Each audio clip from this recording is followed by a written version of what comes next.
Greetings, dear ones. I'm Kryon of Magnetic Service. For those listening to this who are not here, this is the beginning message from the place you would call Monument Valley. It rings with the love of the earth. It's beautiful. And the group that is assembled with me here in person will get to experience it, see it, feel it.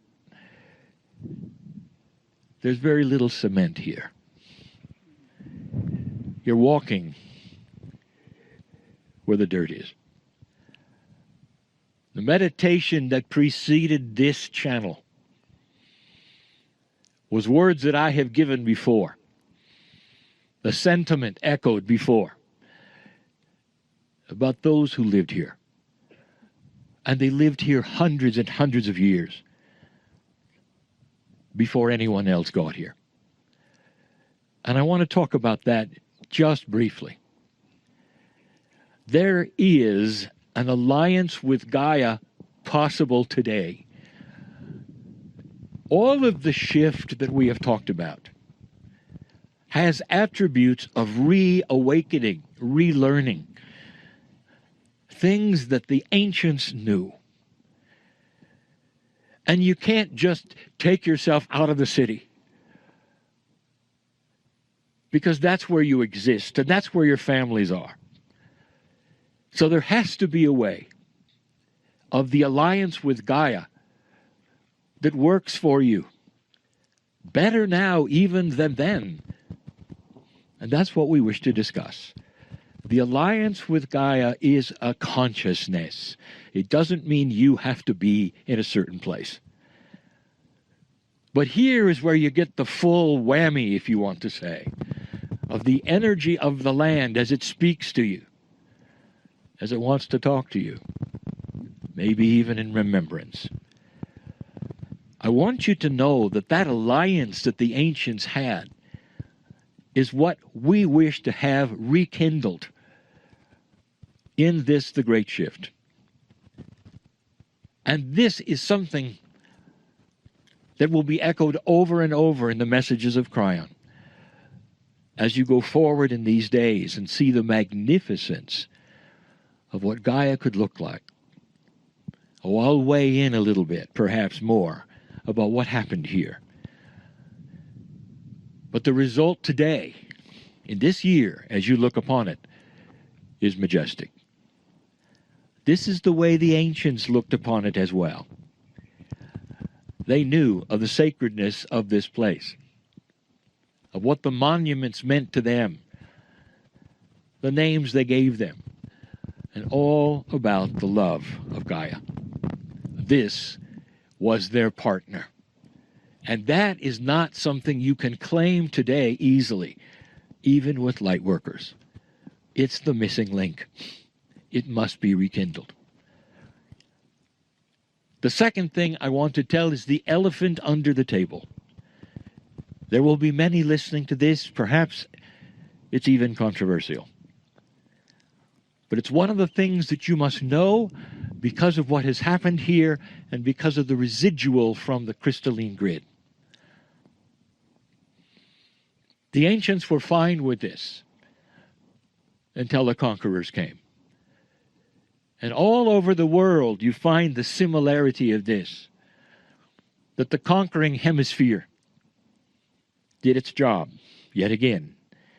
Even within its own hemisphere it conquered this land. And what I want to tell you about is the attitude, what happened, and what the land speaks of even today. Dear ones, perhaps you would know that the ancients did not own land. In fact, the concept is foreign to them. It's too linear. In fact, it's even childlike. Now, they will not tell you that because it's insulting, and they will not insult you. But they don't know about ownership. When they would look at the horizon, it belonged to them. If there were disagreements, perhaps even wars between the ancients, it was over the resources, but not over the ownership. They understood that Gaia was a partner. It was alive. It was them. They didn't own it. They didn't draw lines that said, don't cross over this mine, yours. They didn't segment it into parcels and record them in some library. So when the conquerors came, the idea of who owned what did not even go into their consciousness. They had a difficult time with an actual lower consciousness. And so I will tell you something that they don't say very often. That they saw the conquerors as the savages. Savages with higher technology is what they said. Because the savages had no concept of the glory and the beauty of a Gaia that nobody could own. I want you to ponder that and think of that. Because the result is the third item I cover. The result is this land has sadness. Not pain. It just has sadness. The crystalline grid has sadness as you look upon this and your eyes take in all the majesty. Think of yourself as an ancient who used to say, it's open for anybody.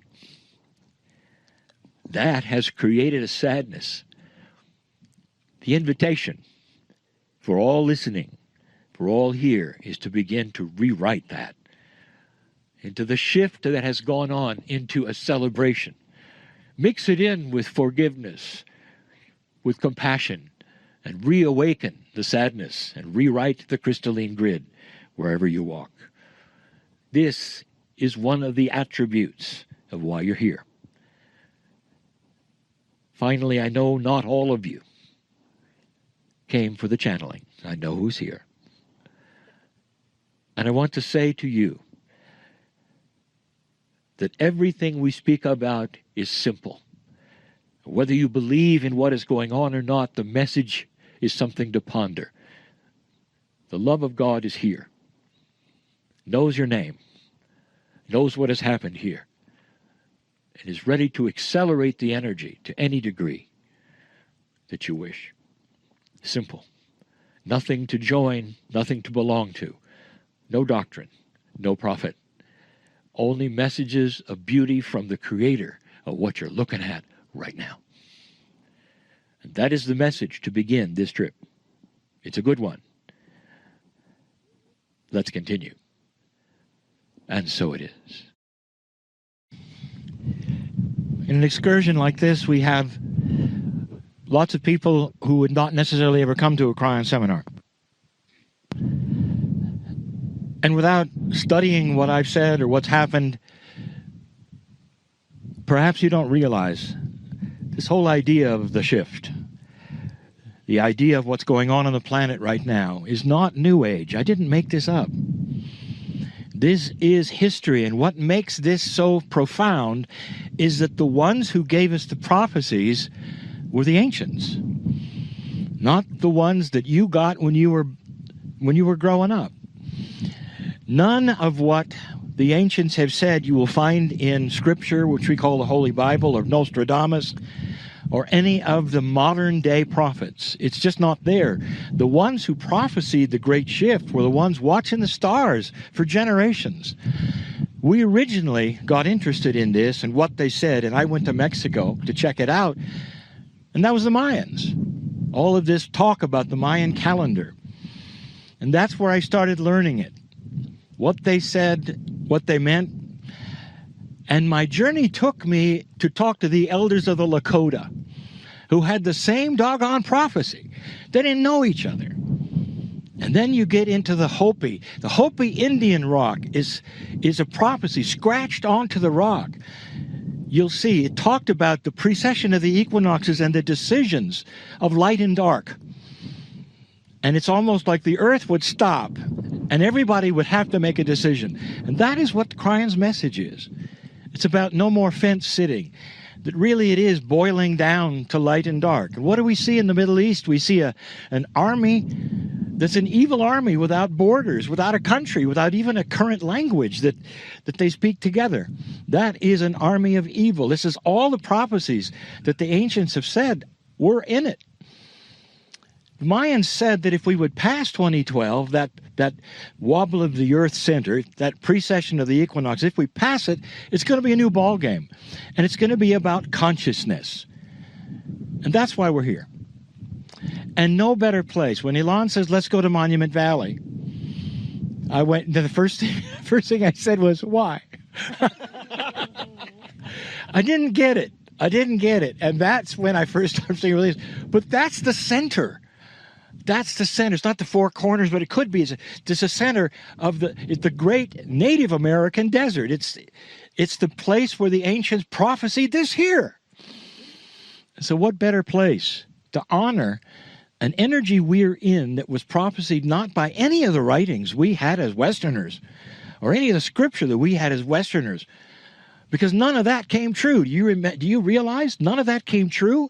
If you study your scripture, we're gone.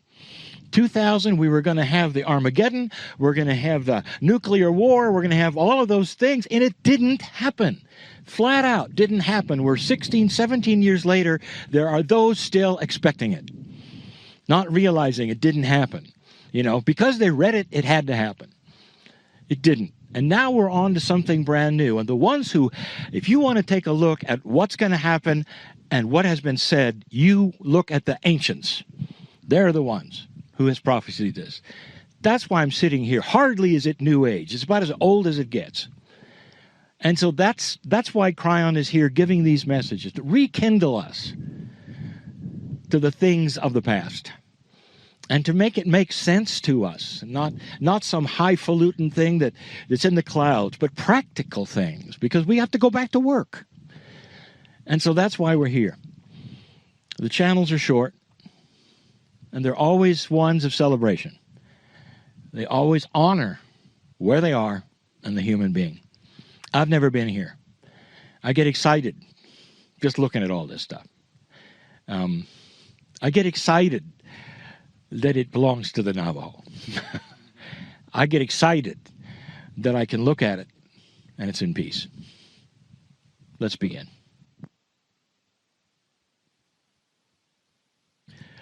Greetings, dear ones. I'm Kryon of Magnetic Service.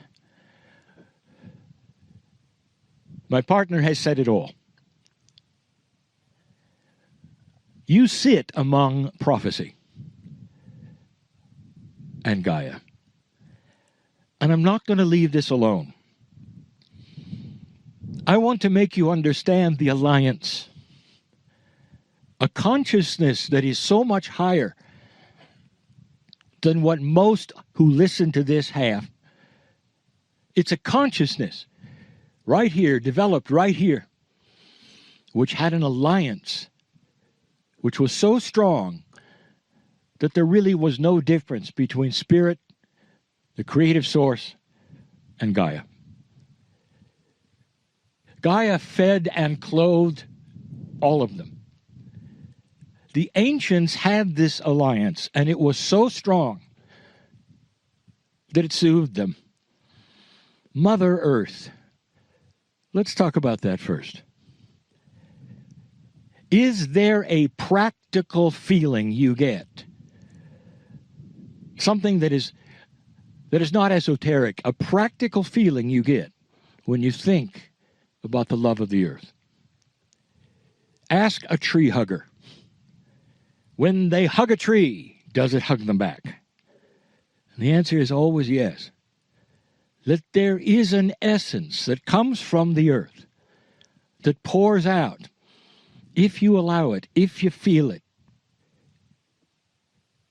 In some lands, and we have discussed where the grids are different, it pours out in a different way. The visits to Ireland, where my partner goes next, is an example. Where Gaia is almost untethered and pours out to such a degree that for centuries, those have seen the little people. The manifestations, literally, of the love of Gaia and the communications in all of their lands. That's from the earth. And here, in this desert, it's different. It's a quiet, beautiful, serene love that pours from the planet in its quietness. And those who would sit and ponder it can feel it. Make it practical. When you think about Gaia and you think about what is the earth's relationship to me, if you do that, expect results. You might find a partner, even in your backyard, that you don't expect. This is the alliance that has been lost. The rekindling of this is the invitation to make your life complete, more complete spiritual, in a way that perhaps you hadn't thought of before. The Western world often sits and meditates. Direct connection to the source, whatever, to spirit, to God, bypassing the earth completely. Not understanding that it is sitting there as a partner, ready to enhance the relationship between that which is you and that which is God. What kind of an alliance? It's almost supernatural. It is supernatural. Define supernatural. That is above what you think is normal. And that's because Westerners don't have necessarily the consciousness of the indigenous. The indigenous were so allied with the planet, so connected, that when they had needs and they did ceremonies of alliance, which you might have called rain dances, these ceremonies allied themselves with the planet in such a way that when they needed food, dear ones, let me tell you something. Even the elders have forgotten some of these things because they're old, 300 years ago or more. When they needed food, sometimes the buffalo or others would literally wander into the camp as if on cue. And every single part of the animal would be used and honored. Ceremony would happen because Gaia provided. The animals had an alliance with Gaia, and the indigenous with Gaia, they're connected. It's why sometimes you'll see the animals in the wild and you cannot decide what you're looking at. Is it Gaia? Is it an animal? Because they're all allied together. That's an alliance. That's what we're talking about. Oh, there's more. Talking about Gaia supporting humanity. Even today, you don't think about it. And you say, well, that was then, not now. We have our food packaged and delivered. And sometimes it's good. But what about then? And what about now that still exists, that you don't ever think of? If you take a child to the forest and the waterfalls, the children will sense that there's something special. You see, the air is fresher. They'll, in their mind, have a perception. Going to the forest is a place that's fresher and good. They'll want to go again and again and again, not realizing they have no concept of photosynthesis. The trees are pouring out the purest oxygen you'll ever have. The waterfalls are supplying the negative ionization for the personalities to feel better. Do you realize that as you breathe in, the next breath, that's Gaia, designed to give you oxygen, designed to absorb that which you exhale. If there isn't a partnership, that's what else? What would you say that is? What would you say that is? That's an alliance. You need each other. You need each other in such a way that is so profound, and yet often there is no even second thought about it. I invite anyone who's listening to have a small ceremony, perhaps daily. Lasts only 30 seconds. Maybe it's when you get up. Maybe it's when you go to bed, which would be appropriate. This is thank you, Gaia, for the partnership. I may not have my feet in the dirt, but I know who you are. Bless this day as the partnership we have together. In a later channeling, I would like to give you a scenario that will be controversial. I have given a portion of it before. I want to tell you geologically what happened here. I'm going to call it anti-geology because it is not accepted. I'll call about the great geological bias of the day and what they've got wrong.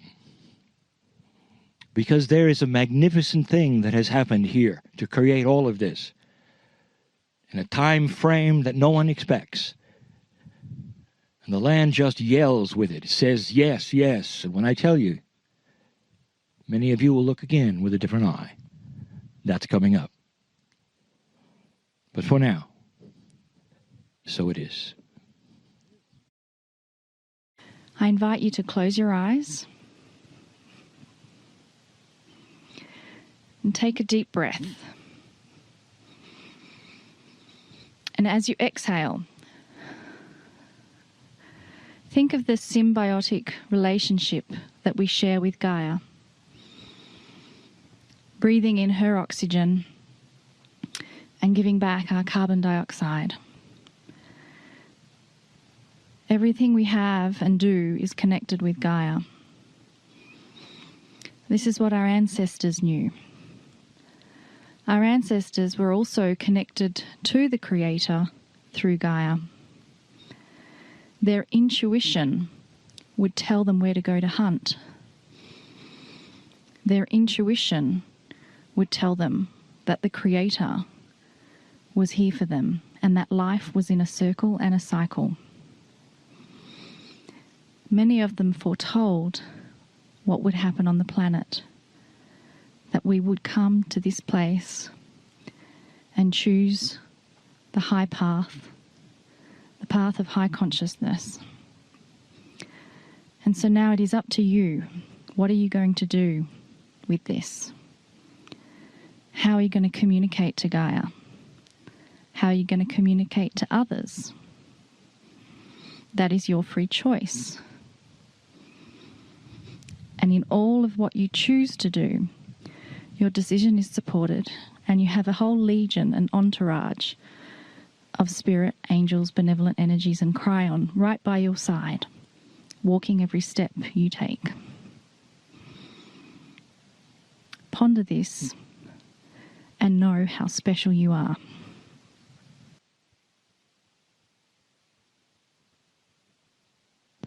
Greetings, dear ones. I am Kryon of Magnetic Service. In this, the third channel, the message remains about Gaia. For the listener, it will be sunset soon.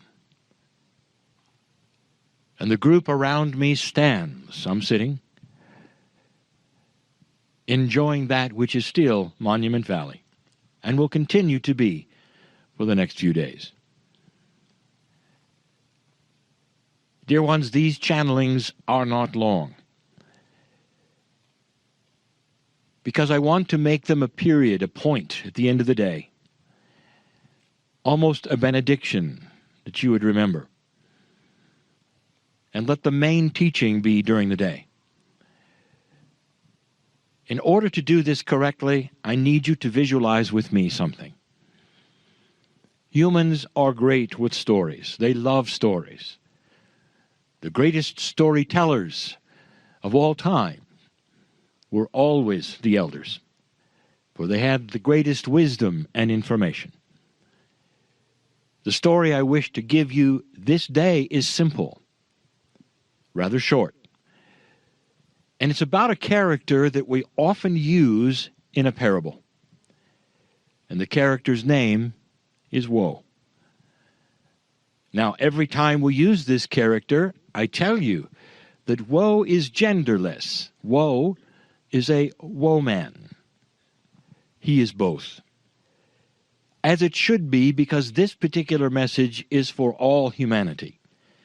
But in a story, we make him a man for this time.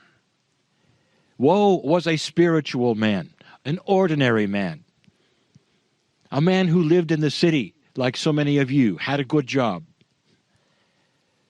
And all through his life, Woe was constantly trying to make the vibration higher between himself and God.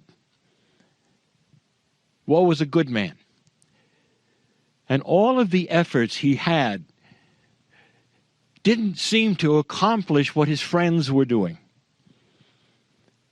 And so he would get advice.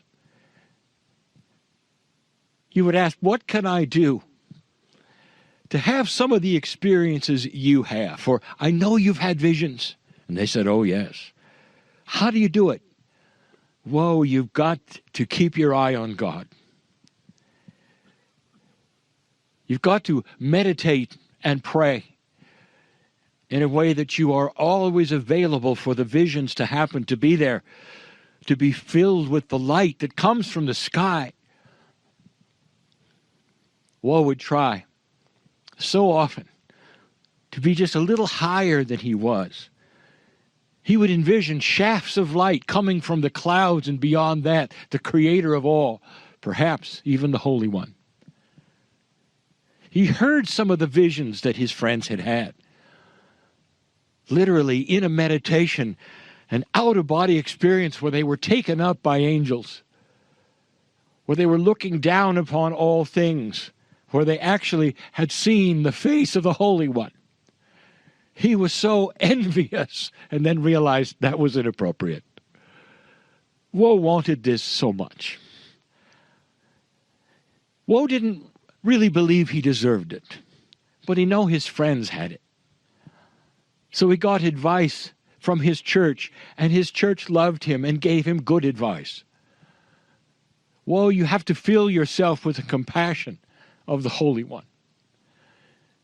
Woe, you have to kneel a little longer, perhaps. Take a little more seriousness, and you'll get there, Woe. It was loving advice. It was good advice to help Woe get beyond himself and get into a higher vibration. And he tried. He tried many things. He got advice from many friends. It still didn't work. Woe didn't think that it was a problem. Not really. He knew he was loved by God. He was all right with it. He just figured that in this state of worthiness that he was, that's all he was going to get. And it was good enough for him. And then it happened. When you don't expect it, often things will happen to you because you then release that which you feel is necessary, or the guilt or the disappointment. And he had released it all. It was late at night, actually, when Woe heard the voice. Woe, come outside. Oh, he knew. He knew what this was. He knew he was about to have something very special. He just didn't expect it at night. He stepped outside. The voice continued. Woe, we'd like to meet you. Oh, here it came. He knew it was going to come. But then he looked around him and he didn't expect what he saw. The ground beneath his feet was shimmering, like so many gold pieces in the sun. He knew a vision was beginning for himself, but he didn't expect it to come from beneath. Suddenly he saw the equivalent of thousands of little candles all in a row leading him into the forest that was behind his home. He had been in that forest many times, but this wasn't leading him to what he was used to. He was in a vision. He saw the little people around him flitting around, and he said, "Who are you? What is taking place?" And they said, "We are the divas of the forest. We are the ones to help you through the vision. Come, whoa, walk the path of light." And he did. And the path took him so gently into a very thick forest, not the one he was used to, majestic beyond belief, but it was lighted. All around him were dancing lights and seemingly more divas, perhaps even fairies, and that which would fly, lights everywhere. There was music or something like it. There was celebration. He could hear it. He could feel it. He was in his vision. He was beautiful. He loved what was happening to him. It just was so different than what he thought. He was led to a circle, and the circle was well illuminated, filled with light. And then he realized that the trees of the forest were starting to gather around him. Then he felt the branches start to then dip down and touch him very softly with their leaves. And when they did, he felt the electricity go through him. Oh, what a vision this was. He felt enabled every single time that a branch touched him, and then he heard a collective voice from all the trees. And he'll never forget it. Thank you, Woe, for letting us touch you, O Holy One. And they said, "As above, so below." And they continued, "You have the Creator inside you, Woe. And that is why we call you the Holy One. For this is how we see all humanity. Blessed are those who know the love of the earth is for them." We close the story there. Woe got his vision, and he also got a message. It doesn't always come from above. It's not what you think. And that as your feet touch the ground, the earth knows you as the Holy One. The ancients knew this story. And now you do too. And so it is. Greetings, dear ones. I'm Kryon of Magnetic Service. I want you to feel the stillness.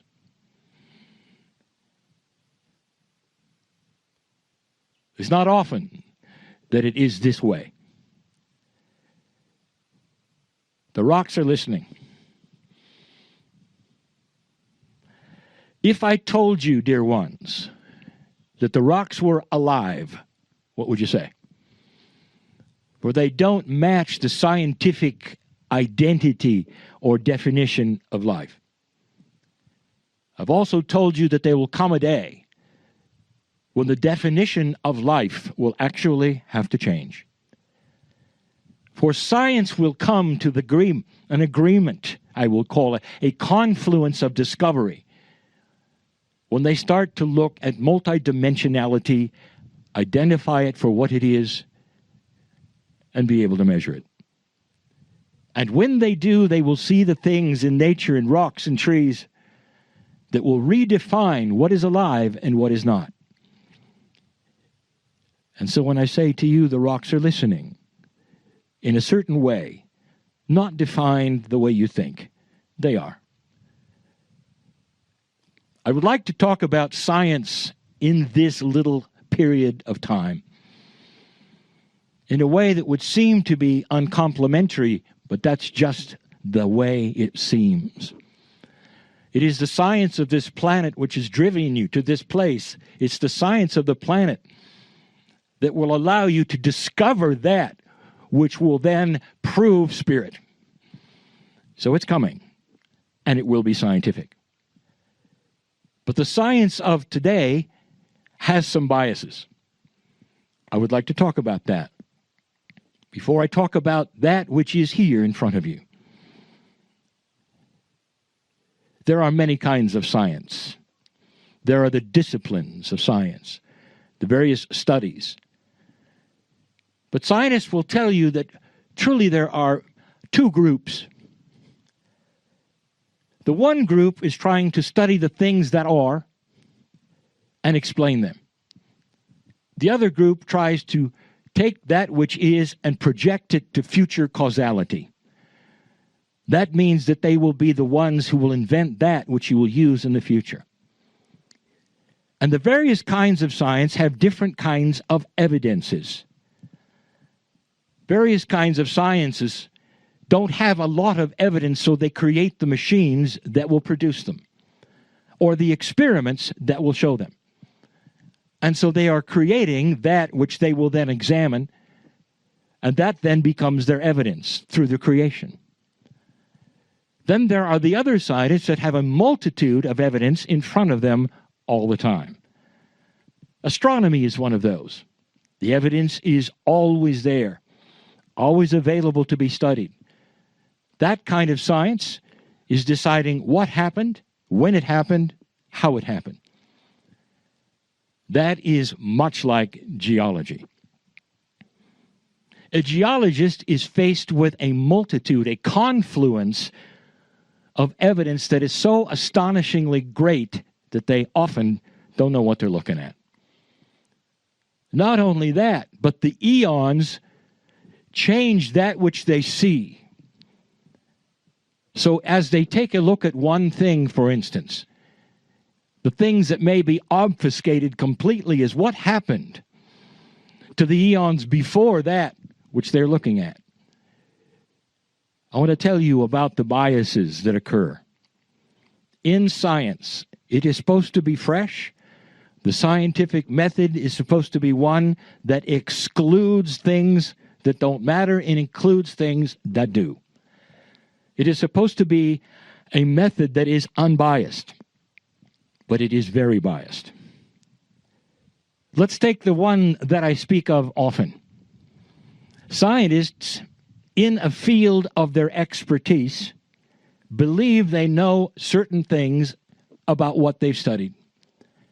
And those certain things accumulate and create a bias so that they think they know where to look for the next discovery. So the bias becomes that which they think they're looking for. And then they design the experiments for that bias, not of a surprise, but of something they think is there, and that's the design of the experiment. The classic was the search for junk DNA. I've given to this before. For over 30 years, laying out before you was the chemistry of DNA that could not be solved. 90% of the chemistry of life itself was a mystery. Right up to the modern age, until 2012, it was considered unsolvable, even that which you would call junk, because there was no purpose that they could see. And the reason that it was so elusive is because it was being studied by life scientists, chemists, and biologists. Because they were looking for codes. They were looking for what they expected based upon what they saw in the past. They had made up their mind. This is where it's going to be, and looked there and found nothing. Then we told you later that the big discovery was from linguists who study word patterns.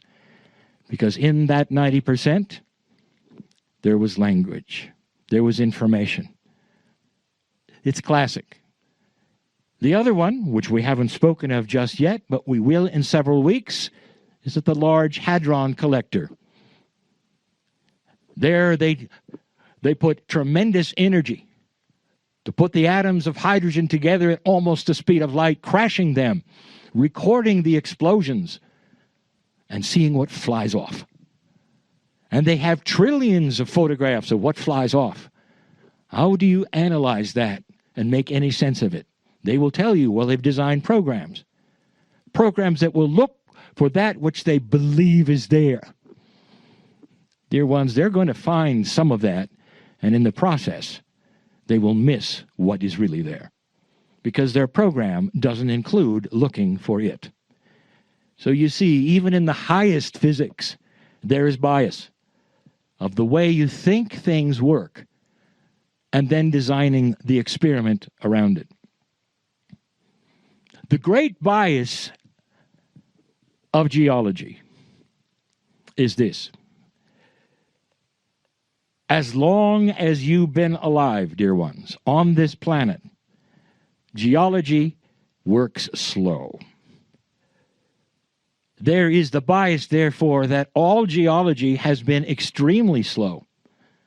And when you see something on the horizon, you make up your mind how long it took for it to be what it is.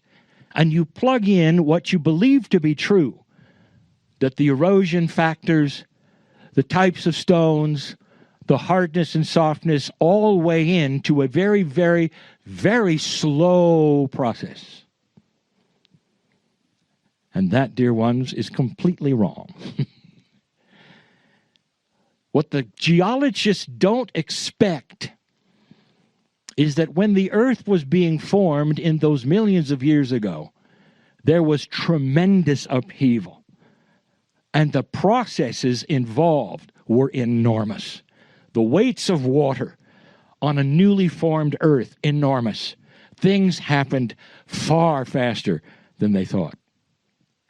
There are a few geologists who got the point with the explosion at Mount St. Helens, when they got to see what they thought previously had taken hundreds of years happen overnight. And they realized that the process of a volcano can create things they didn't expect in a time frame that was never taught them in school. So let me tell you what you're looking at. And I'm going to align it yet again with that which you've seen in the Grand Canyon. It's hard to describe this. And in geological terms, I will not. In plain English, I will. What you're looking at right now would have the attributes of thousands and thousands of years of wind erosion. There is a pattern to wind erosion and rain erosion. That's basically what you see. But underneath that, dear ones, what is really obfuscated and not seen as the way it is the ocean that was here. Not just an ocean, dear ones, but an ocean on the move. How do I tell you this? Almost to the continental divide, that which you call the Western United States had several major upheavals to literally let the ocean in and wash it back, with land that tipped up and back again. Can you imagine that force of an entire ocean being released and coming in? And in its force, for perhaps hundreds of years, then to be reversed and let out again. I'll tell you that that Grand Canyon was cut in less than 300 years with an ocean ferocious, something you've never seen on this planet at this point. This planet is peaceful now. It's done with that kind of geology. It's done with that massive amount of movement in short amount of times. That's what the earth was like. And if you could see this, you would understand that underneath what you think is wind erosion is water erosion. You can see what sticks up here, and the bed of the ocean that is here, they were islands. Waves crashing against them, eroding them to what you see today. That was the beginning. That was the mold of what you see today, which was then later eroded more with wind and with rain. Those who are here and live in other areas, no, you'll find seashells everywhere. This was an ocean. It wasn't a calm ocean. It was an ocean on the move. As the plates would lift and turn and lift and push, it was more than you could ever see. Movement, which was more than expected from any geologist. Quick, fast, ferocious. And it made the hard cuts that you see everywhere. Straight up and down. A lot more than wind and rain, even through millions of years. So I want you to think of this, and I want you to remember this day, and I'll say it again because there'll come a time when geologists will say, yes, we acknowledge this now. That's the science lesson for the day. I want you to look at these things with a different eye. I want you to look at the confluence of nature which created the beauty that is today the desert. And I want you to look out and see the ocean bed before you.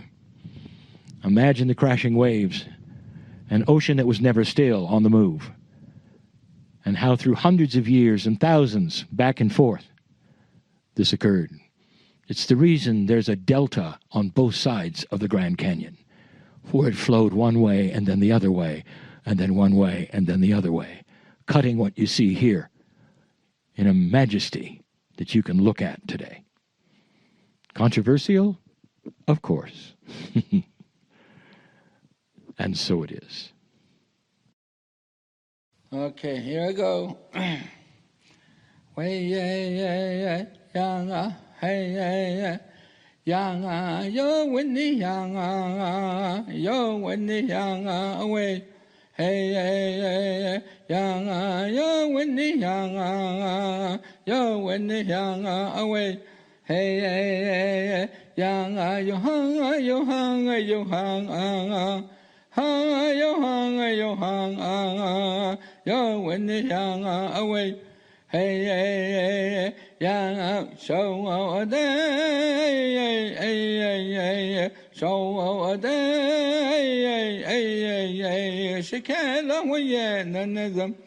She love ye, none of them. Hey, she da ho yan, na sa do le, hey yo, hang, yo, hey yo, way.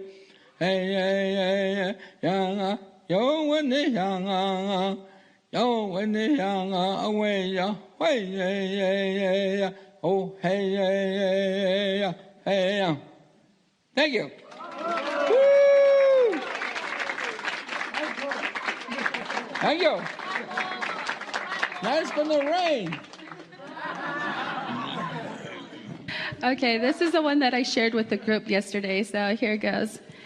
Yeah, hey, hey, hey, hey, hey, oh, oh, oh, hey, hey, hey, hey, oh, way, hey, hey, hey, young, oh, oh, oh, hey, hey, hey, oh, oh, hey, hey, hey, oh, way, hey, hey, hey, young, yeah, hey, hey, hey, hey, oh, oh, hey, hey, hey, away, hey, hey, young, oh, oh, hey, oh, hey, away, hey, young.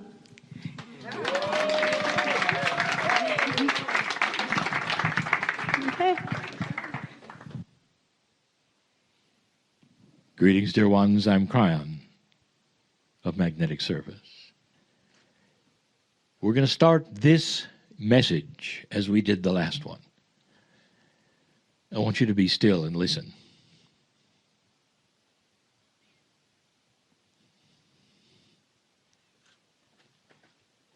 Now, there would be those who would say there is nothing to hear. And in that stillness, there is sacredness. For in the nothingness is everything. I began the geological channel by telling you that the rocks were alive. And I said, not according to your definitions or your standards, but esoterically, metaphysically, beyond that which you would normally believe, they're alive. We also told you the rocks are listening. That is a metaphor, which means that the energy that you put out is absorbed in certain ways by the land that you're on. Did you notice that in the storytelling and the discussion, that the ceremonies were given in order to create harmony with the land, harmony with the family, harmony with the tribe. This is a high consciousness, dear ones. It is a consciousness that would try its best to harmonize with all around it, instead of taking from it or being opposed to it. It is a concept which is still not here.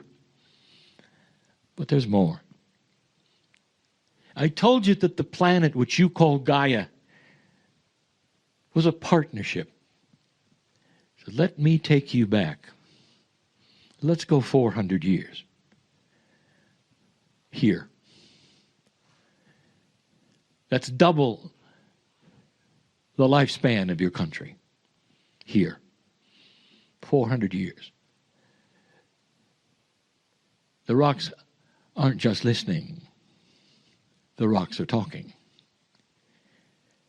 If you have a partnership with the earth, it is critical that you would have those who knew how to hear what the rocks were saying.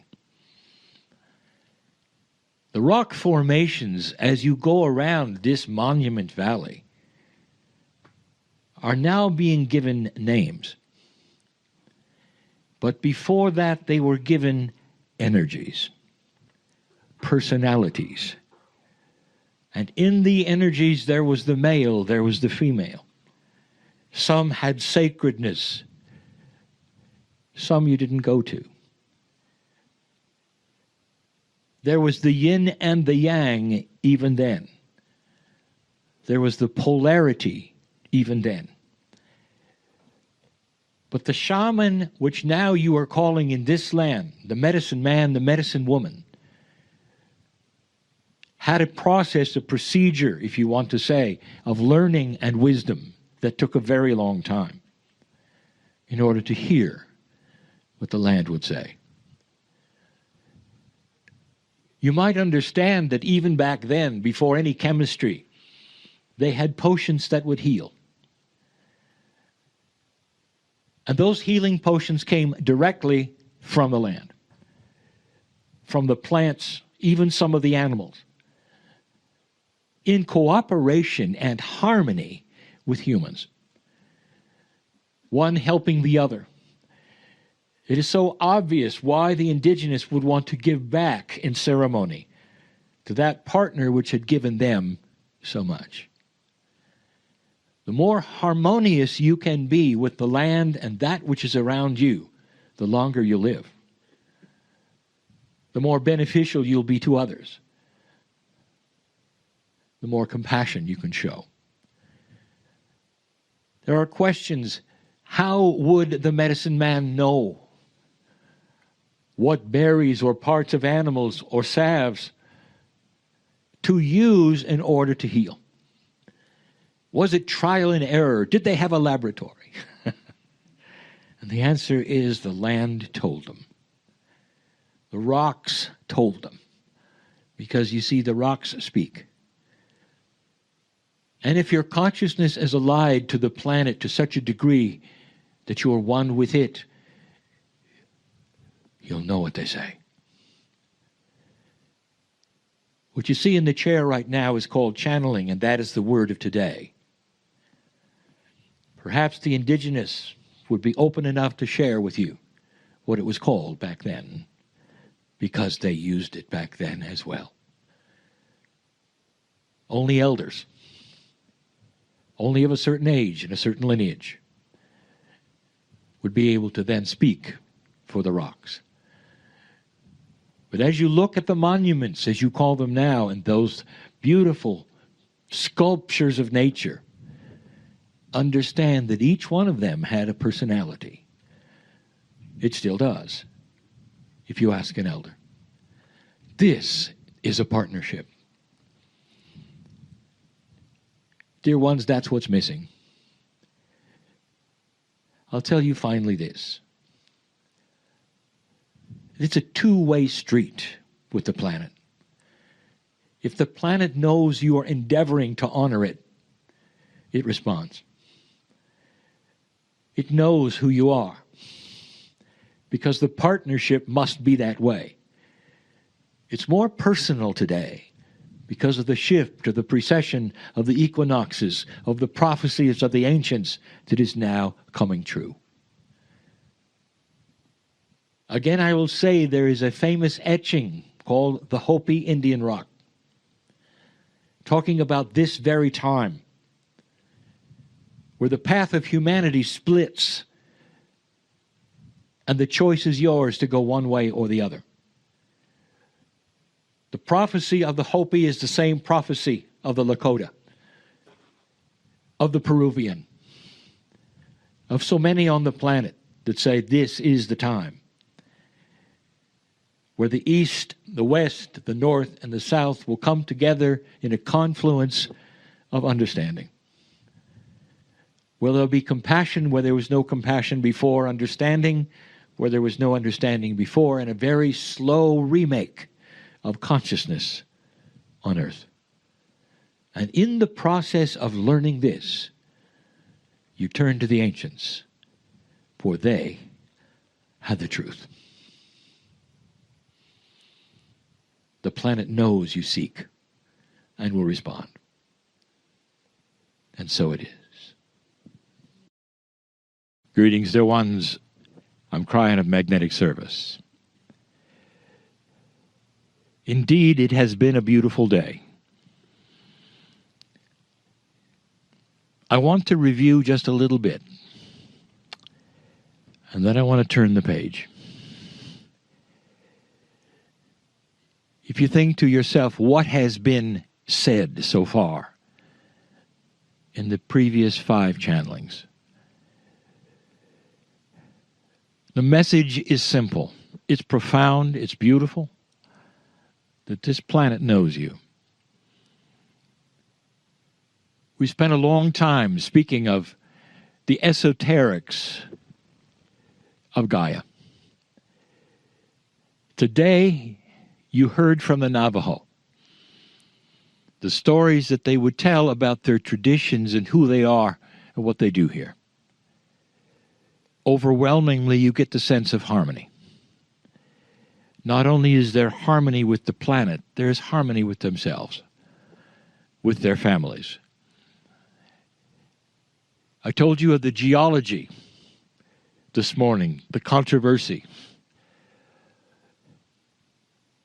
Even to extend that, I tell you that everything I told you happened before life on the planet, in the early days of the formations of what you see. There have been mass weather cycles since that time that would put lakes and small oceans here yet again and turn them to deserts and back and forth. You've had little seas here with life in them, hence the shells. There is so much here that hides in history. But the greatest history here is what the indigenous have accomplished. Review. We tell you that as you study them, you find the truth of Gaia and the wonderful relationship to the human being. Now I wish you to turn the page, just briefly. It's one thing to live in harmony with the planet when you're on the reservation. You're in a group that has traditions that are so old that they can't count the years. Here, the ones who live here are free to believe what they wish, but the traditions are strong. And the tradition of harmony within the family is strong. And so that is not that difficult to continue the relationship of the ancients of the past on their own land. But what about you? This is the crux of my teaching. In a modern age, when you leave here, how can you possibly carry out what you see? You go back to that which you would call the city life. Even if you're not in the city, you have a westernized life. You don't have the traditions around you. You don't have the family that is cooperating because they have for 500 years. You will have those who would look at you and have no concept of an elevated consciousness of a 24/7 relationship to the planet. I talk to those of you, some of those of here, some listening, that long ago realized you don't switch on and off God. It's not a Sunday experience. What you do is you carry the relationship 24/7. Before you go to bed tonight, some of you say things. When you get up, you say things. Not unlike those who would then talk to the sun and the moon, celebrate that in ceremony. But it's difficult for you because you don't have the group around you. Spirit knows this. The teaching is this, dear ones, that the harmony that you carry, that you see here in the tribe, that you've learned, is so precious and beautiful to hear. You have got to be self-contained with it. And you've got to then emulate the compassion of what you see here without a tribe. That is work. And that is why you are a light worker. You're going to have to carry your own traditions with you, the tradition of the beauty and the compassion of God, of a relationship to the planet that is far more than anything that the Western world appreciates, understands, or even considers. And here you are living it by yourself, perhaps, if you don't have an alliance with your partner, with your family. You live it by yourself. But the good news, the news that is special since the precession of the equinoxes, is that it literally pushes out and people see it. You might even say it's catchy. And people will come to you and see the peace you have and will say, how do you do it? And you can tell them gently that you've discovered something that gives you peace in your heart, that helps you with the anxieties of the problems of day to day. You are harmonizing with the planet. And in that process, you are literally pushing that outside of yourself so that others can see it. I've said it so often. The masters of the planet, as they walked around, they had a following, not because they did this or that, but because people wanted to be with them. Listen. It's peaceful, isn't it? It's nice to hear. It's nice to feel. That can be you. Standing in the city with turmoil all around you, with anxiety, day-to-day living, pushing the envelope of the stress level of each of you. And you can go inside and claim the truth that you learn here. This is the hard one. That's why you're here. That's why this was chosen. So you can see the emulation. You can see the model and the template. And you can go back and create something that has not been created before. Peace on earth. One at a time. It's catchy. I mean by that, it's almost infectious. Like laughter, beauty, good art and music.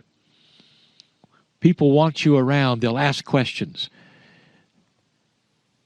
I guarantee there will be those who will come to you and ask, what is it you have?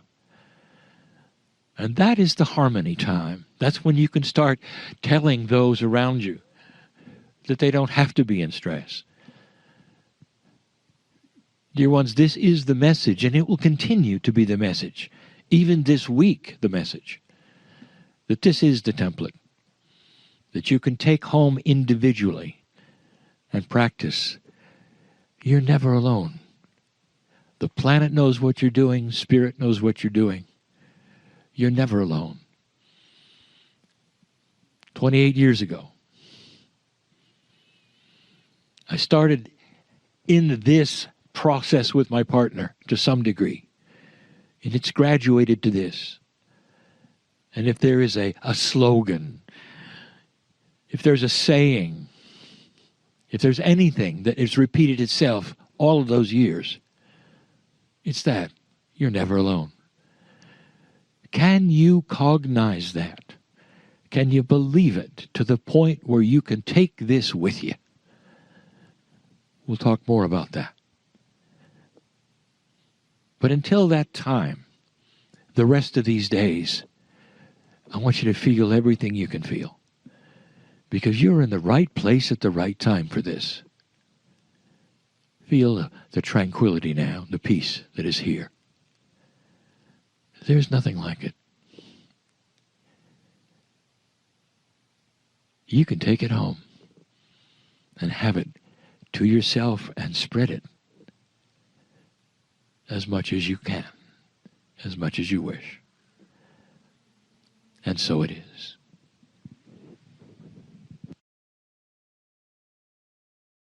Hi everybody, I'm Lee Carroll. I am the original channel of Kryon. So in your most beautiful coherence, let's have a little meditation, get ready for the channel.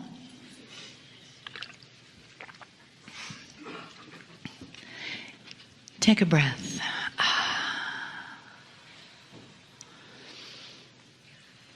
And then from that space and place of heart love and heart light, let your breathing go right there with it.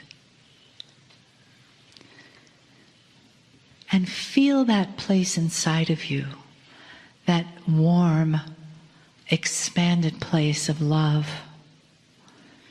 that place that's been receiving all weekend, that place that's been opening and healing. Breathe into that.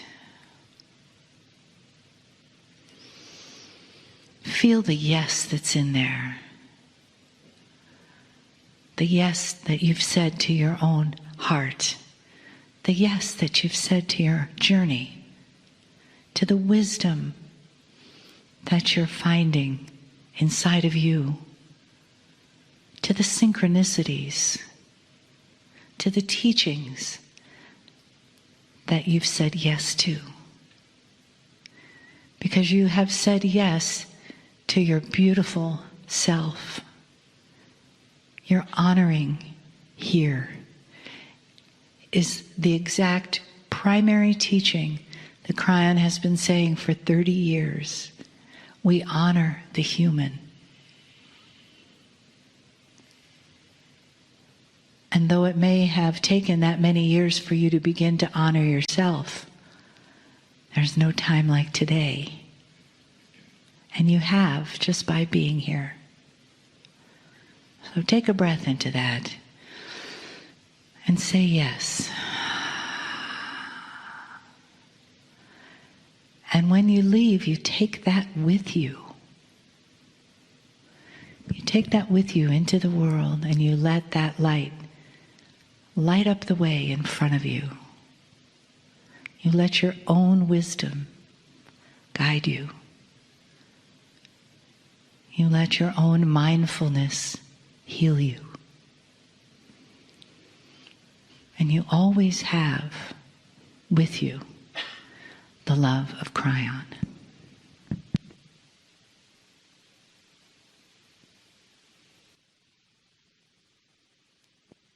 Greetings, dear ones. I'm Kryon of Magnetic Service. If you are one who has come upon this message in a recorded fashion later, in whatever media you're listening, be aware that this is the fourth channel of the weekend. And it's an extension of the other three. You might even call it the farewell channel for the weekend. And so I would encourage any of you who are listening to this after the fact to know that there is a place where the other three exist so that you can see the coherence of all four together. Go find it. It's not that hard. Years ago, I told my partner to record all of the messages and make them available for the planet. In this, sometimes, there is misunderstanding because those will grab one message or another, not knowing what came before. And that's why we say what we do.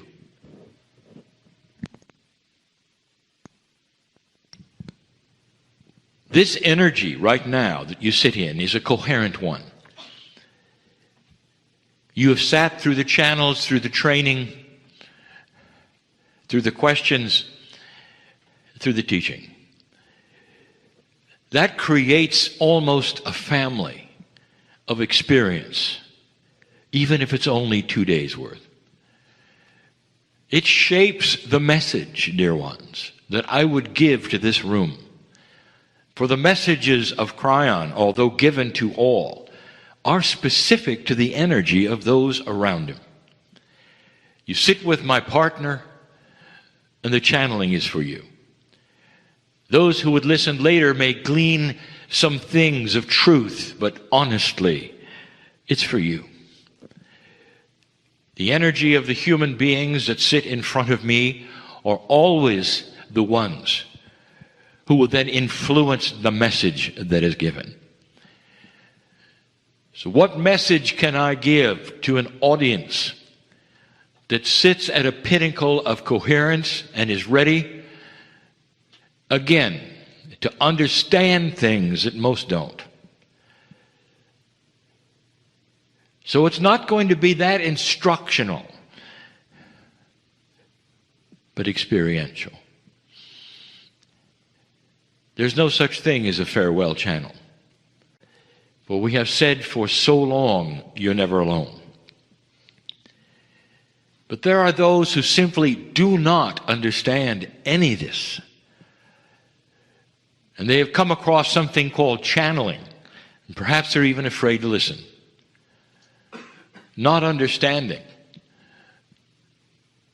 The channeling is the free flow language of love. Coming through the other side of the veil, you might say, through the creative source, which you call God, directly to a human, and is being then verbalized. That is not understood,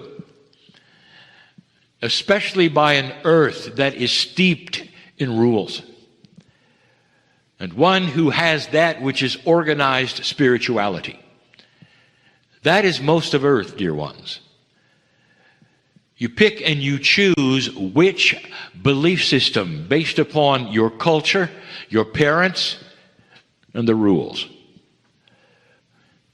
How many of you, not the ones in this room, have decided to pick the spiritual system, if you wish to say, based upon a personal relationship with the Creator? The answer is not many. In fact, I would like to tell you what the criticisms are. And I would like to go over with you what's going on and what's happening in the minds of so many who will say, I don't understand this. What is this belief system, Kryon, that you're talking about? And I will say, you haven't listened very hard, have you? It's not a system at all. And there will be those who say, we noticed that, and this is our criticism. It's that there are no rules. What are the rules? You have to have some rules. You say what we have heard from others is that it's just loose. Anything is okay. There's no heaven, there's no hell, there's questionable truth. It's filled with things we've never heard before that are very strange indeed. How can we log in, if you want to say, to anything that is this loose? I'll give you the rules, dear ones. And here they are. God loves you more than anything on the face of the universe, because inside you is the creative source. Made in the image of God, you are, meaning that you are part of the Creator. That's the rule. How do you like it so far? What you do with that is what anybody would do with love. That's where the rules are not there or not present. Because we're not about to list what you should do or what happens if you don't. Those are things that belong to a scenario, a paradigm of humanism, not of the Creator. There's so much objection to how loose this appears to so many. If you were trapped in a box and finally somebody let you out, there are some who would be so disappointed and want to get right back in because it's just too loose. You don't have the sides of the box anymore. You don't have the guidelines anymore. Instead, someone turns you loose and says, feel what you feel and understand what the Creator is all about because it's inside you. It's intuitive. Go for it. And there are those who say, that's just ridiculous. I need a system. That's changing, dear ones. There are more and more awakening to the idea that all of the rules are contained in the one word called love. Because when you start to absorb that and it becomes part of you, it becomes the right way. It becomes honest, and there's integrity, and there's compassion and benevolence automatically because of the one rule, love. Masters all over this planet showed up to give you that information.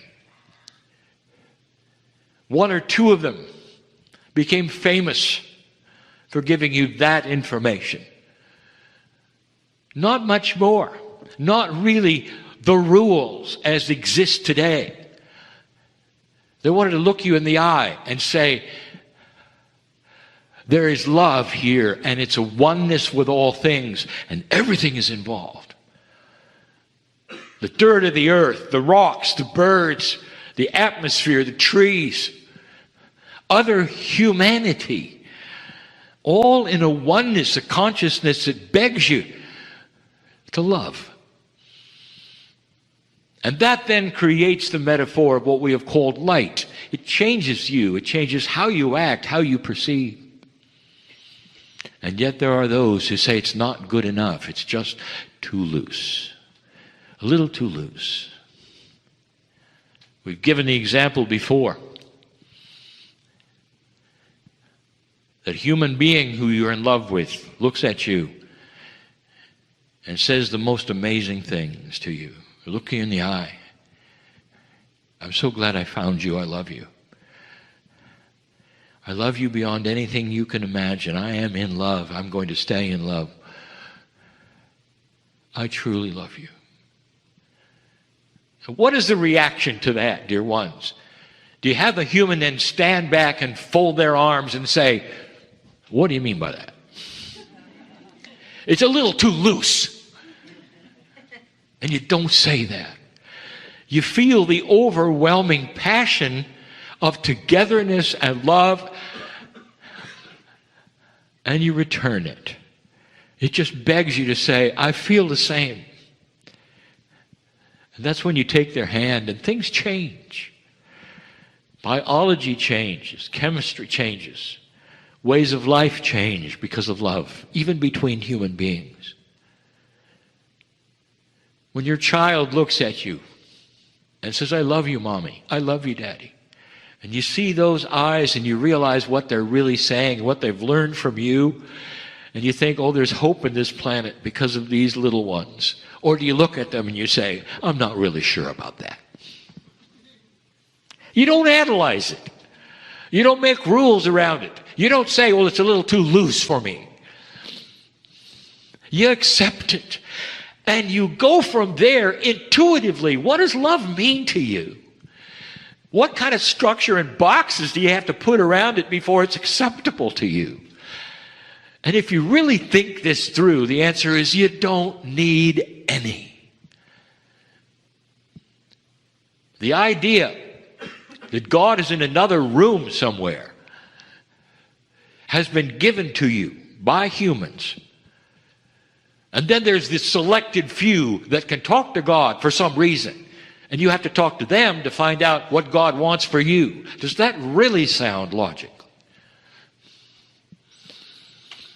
I love you, honey, but you're going to have to talk to this person over there in order to talk to me. I love you beyond measure, but talk to that person, please.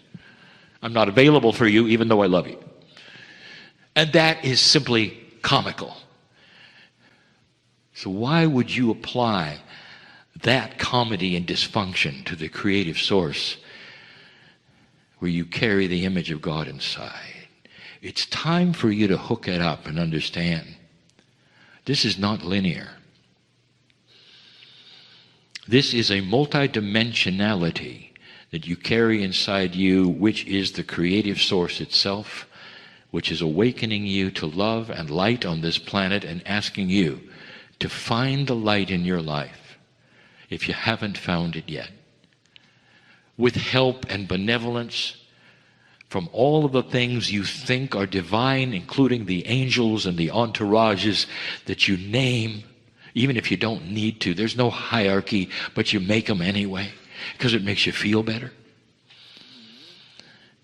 But there really isn't. You have 100% connection if you want it. There are still the humans that say, okay, I believe you, how? And the answer is just say I love you back and see what happens. Dear Spirit, I don't understand any of this, but I'm willing to give it a try.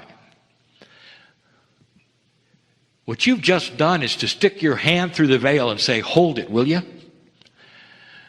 You've opened the door with free choice that says, I believe that there may be more than I was told, that God may be bigger than I was told, I may be bigger than I was told.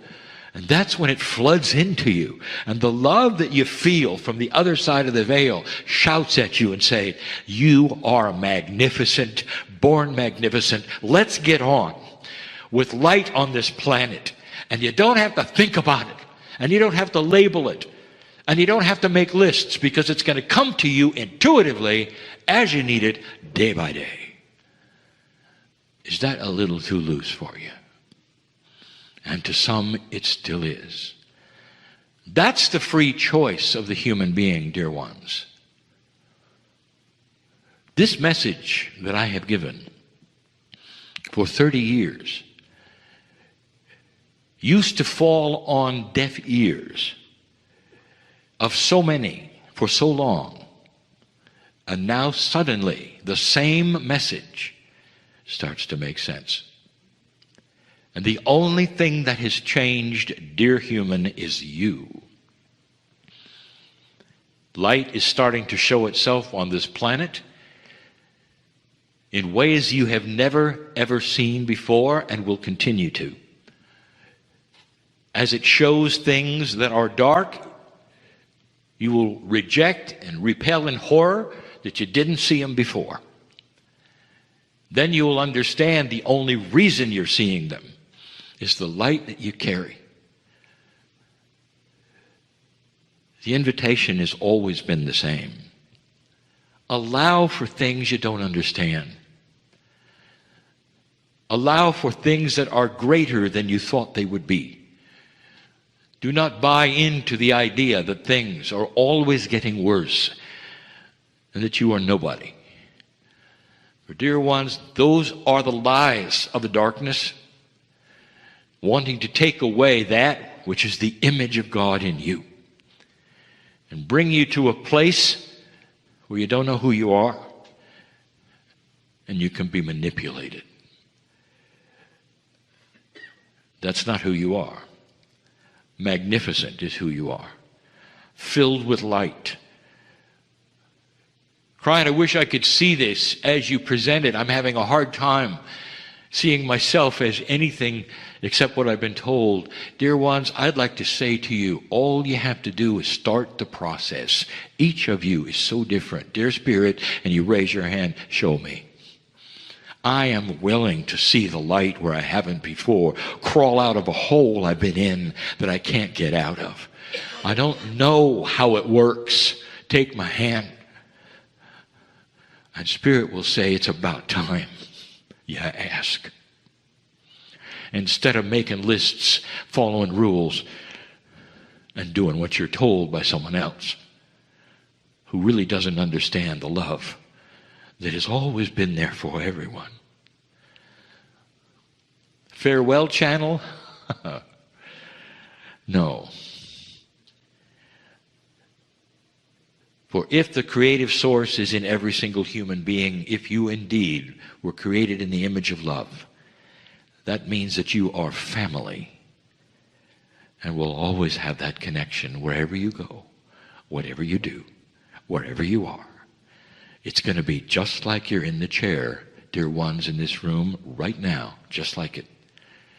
As you drive home, if you're alone, even if you're not, if you just take a moment, that love is here and will always be here. You can't chase us away because we're part of you. That's the message, and will always be, from this man in the chair. And so it is. So what we're doing is, it's a little different than normally. We're going to start recording these Q&As. Someday we may put them on the site. If you don't want your voice on the recording, don't ask a question. It's pretty easy. And what we're going to do is, Monica is going to pick the people who raise their hands. And we're going to pick two to begin with, because one of you will come to the mic, the other will be ready to go to the mic. And then every time a question finishes, we'll pick another one who will then be ready, so that we don't have to wait for every single person to come up. But you do have to go to the mic, so all of us can hear it, and also we can record it. Do you understand? It's pretty straightforward. So Q&A time. Would you pick two people who raise their hands? I'd just be curious, what does Kryon have to say about the future with like public transportation or bullet trains, or is there anything exciting like that? Yeah, artificial intelligence. This is going to help us with the obvious stuff, and that is so we don't run into each other and have a population that is so clogged on freeways and everything else that we just have to stop. You realize what would happen if there was an intelligence behind every vehicle? Is that they would all flow, and there would be a way of coming on the roads. The things we see in the future in movies and things like that, that's what it's going to take. Because with us driving, or whatever it is, and the mass transfer I'll get to in a moment, that's going to make it go a lot better, a lot smoother. That's one thing. Then people are all afraid of that artificial intelligence. And of course, mass transit should always be present. I'm in California, in San Diego, Los Angeles, and that whole area. A man named Harvey Firestone convinced the city years and years ago, it was in the 30s actually, and 40s, to take out all the trolley tracks. We had trolleys, even in San Diego, and go to tires and buses. So we never had the easements that were then going to be necessary for mass transit, and today you see the results. So there's going to have to be, we're going to swallow hard and have to then create certain things that we don't have now. That's just common sense. As far as some inventions coming, the biggest one that we're going to have that may very well change this and show what the future is going to be like that we never thought we would get to is when we have what Kryon says, when we discover how to manipulate physics. Right now, we study physics and we make rules. This operates this way, this way, this way. Here are the rules, pass on. Instead of looking at it and saying, wow, how can I change it? Mass, density, all these things, according to Kryon, are manipulatable.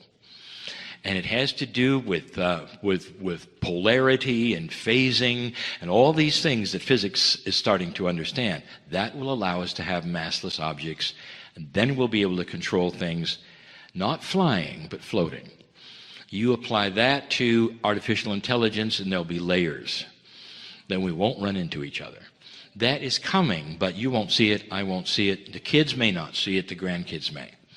So that's where it's going, according to what Kryon says. So anything is possible. Those inventions are not here yet, because again, he says, you're still going to weaponize them right now, till we get to a place where there's more peace on earth. Thank you. Yesterday you talked about our fathers, grandfathers, great-grandfathers, but they were all from within this solar system. Yes. What about transmissions from other galaxies? Well, those grandfathers, just corrected, those grandfathers' fathers are within this galaxy. Galaxy, correct. Right, and I knew you knew that. Yeah, right, galaxy. When you start asking Kryon about things outside the galaxy, including you have, where have our past lives been? If we're eternal souls, is this a onesie, or have we done this before? And Kryon says, this is what you do. When I asked Kryon, how long has my soul been doing this? The answer was yes. In other words, probably a whole lot longer than you can even fathom. Then I asked the question from other galaxies, and he said, don't go there. This galaxy is unique for everything that we've talked about here. Every time we're talking about the benevolence, the creative source, this is something unique to the galaxy. Kryon says, stay away from talking about other galaxies. It's just information that is confusing to you. It's different. Then science has decided, and they point to other galaxies, and they say, we've discovered different physics there. There's probably different life there. So it's not the same. So stay within our area. Our grandfathers, our creative grandfathers in the Orion and the Arcturians and all this is the story of our galaxy. Then when you start looking at it and going, will we ever see them? It's so far away. And then Kryon says, it's only far away in 3D. When you start talking about consciousness, entanglement, things that we're just now starting to see, there is the potential and possibility, not of light speed, that is slow. We're talking about instant communication with consciousness to those on another side of the galaxy. Do you believe that's possible? Do you know that twins can communicate with each other on the other side of the earth? They know when things are happening, and that's a DNA combination. We're just beginning to understand these things which have been eye-rolling for so long. And so that's really where it's coming from.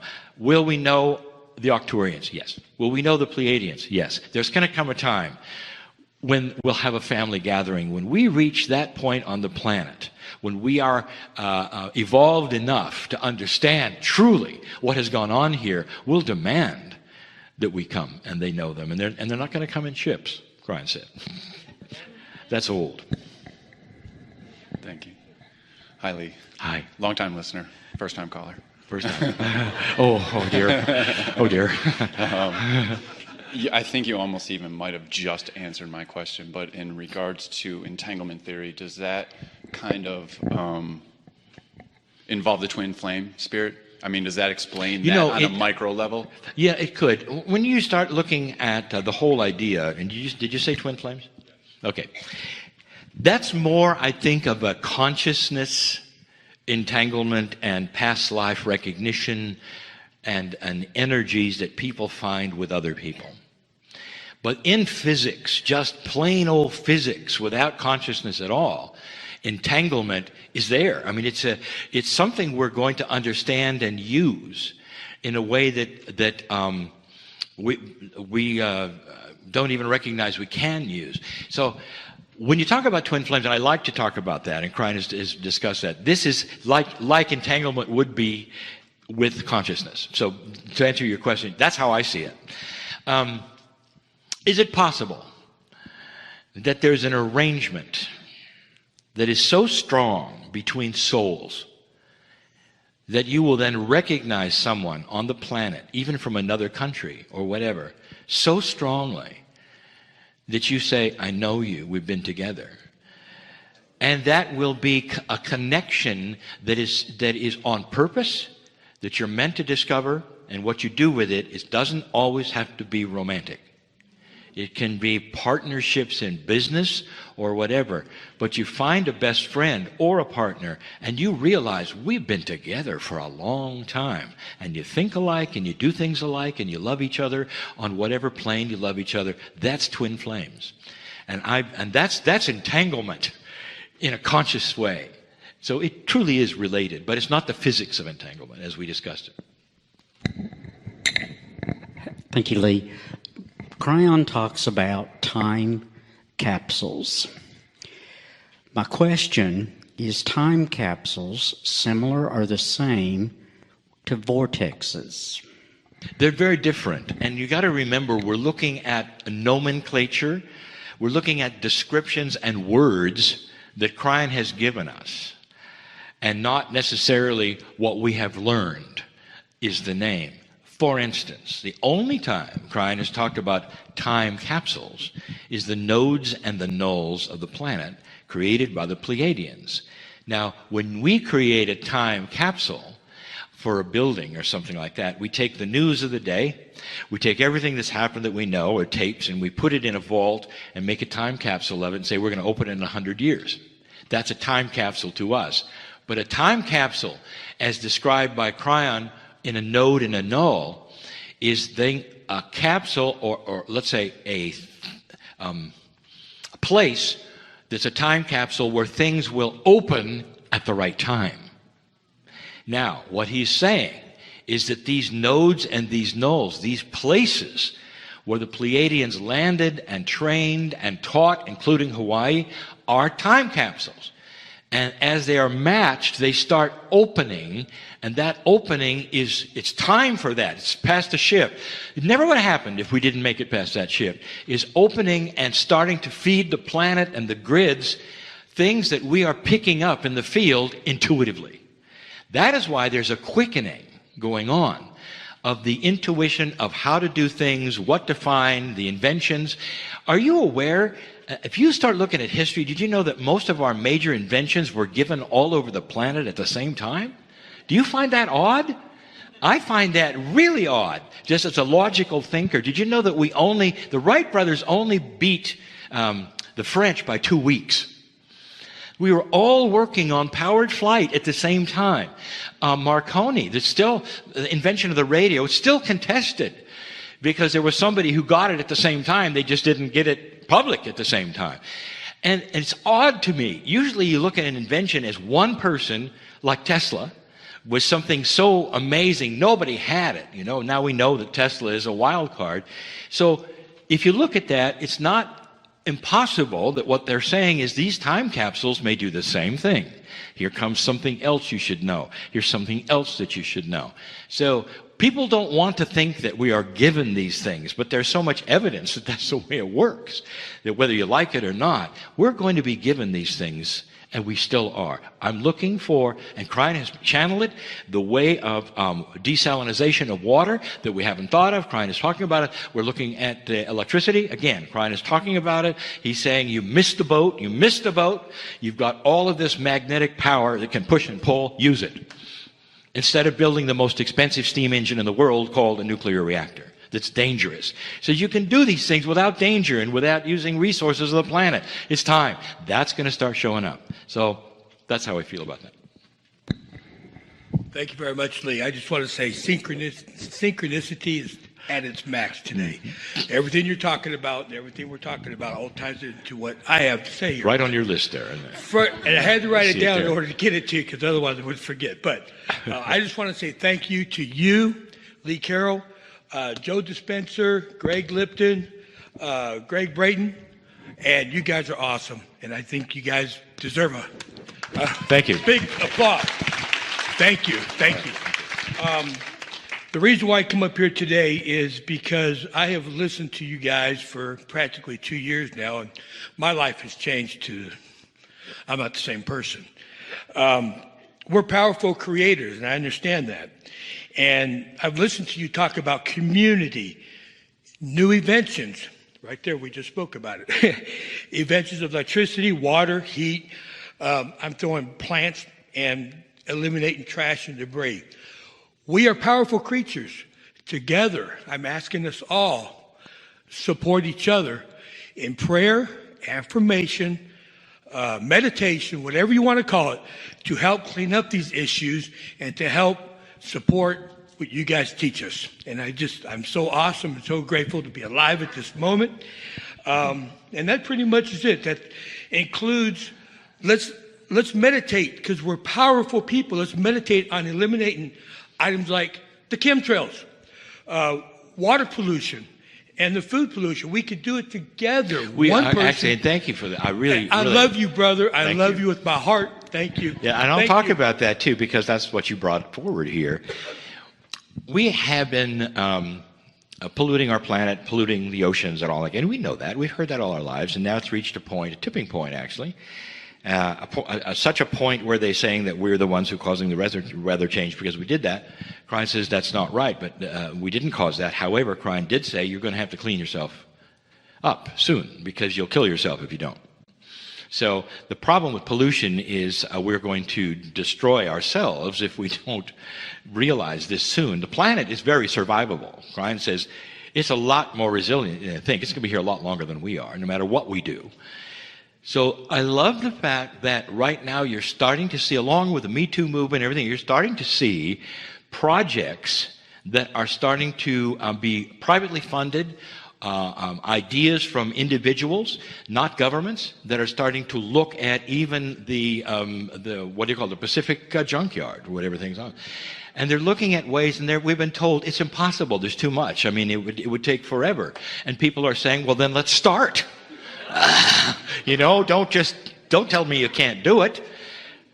Funding, it's going to come.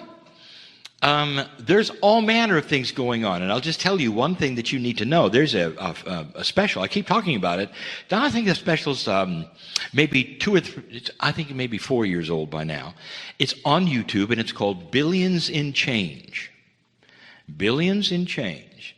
The guy who invented the 5-hour energy drink, all right, became, probably not your favorite thing, became a billionaire almost overnight. Luckily for us, he had a consciousness where he said, I don't know what to do with the money. And he's really, really wanting to help the planet. And so he says, I'll fund anything you can show me that works, that's practical or entertaining. Just show it to me. And you got to see this special, about 45 minutes long. Some of the things that people have brought to him that are working are extremely Kryon-esque right now, including one man. Kryon has always said, what are you doing building nuclear reactors for heat when it's at your feet?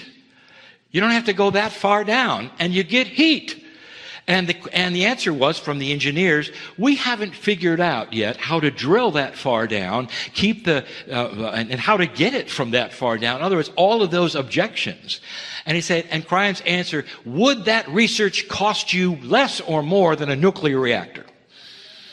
You know, you haven't figured it out. Spend the money where it's going to count. Then we find out this guy actually figured it out. And he actually figured out how to get the heat from the hole. I mean, these things are known. They're happening as we go. So if you want to see something special, there's the funding. So we say, well, I got this invention. Well, it's free energy and whatever, but I can't get anybody to listen. Write him. If he said, if it's practical and it works, he's interested. And he's got the money. Billions in Change on YouTube, the 45-minute version of that. It's a flasher. When I mean, like, you'll go, what? These things are here and existing. And that's, I think, where it's going to go. So what we're seeing, bottom line, don't look to your government. Okay? They've got their hands full. They really do. It's going to come from private industry, private sourcing, places you don't know yet. Lee, Kryon has said that we are in a new energy, we're a new human, and that we need to let go of the past and let go of the way we were. So I'm thinking that this means that I don't need to get sick and suffer anymore. Is that true, or is that? It is true. It is true, and you won't. Getting sick and suffering you might say, well, it's just the human condition.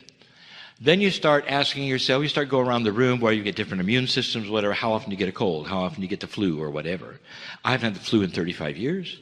I've never had a flu shot. I have a consciousness that says it's not going to happen.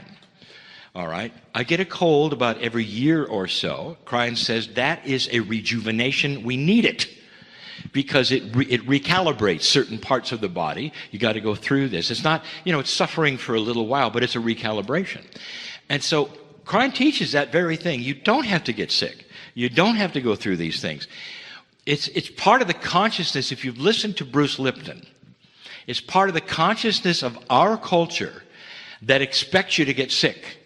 And there are ads and ads and ads and ads after 10 o'clock at night that tell you it's not your fault, and here is the medicine because you got this and this and this and this and this and this, and it's just endless. And so we're fed this all the time, that it's common to have these things wrong with you. And so that goes into the psyche no matter what I say or anybody else, until we just discard that whole idea and say, look, I'm in charge of my biology. And I'm going to not only live longer, but I'm talking to my cells. I'm not going to catch things anymore because that's just a program that we've been given.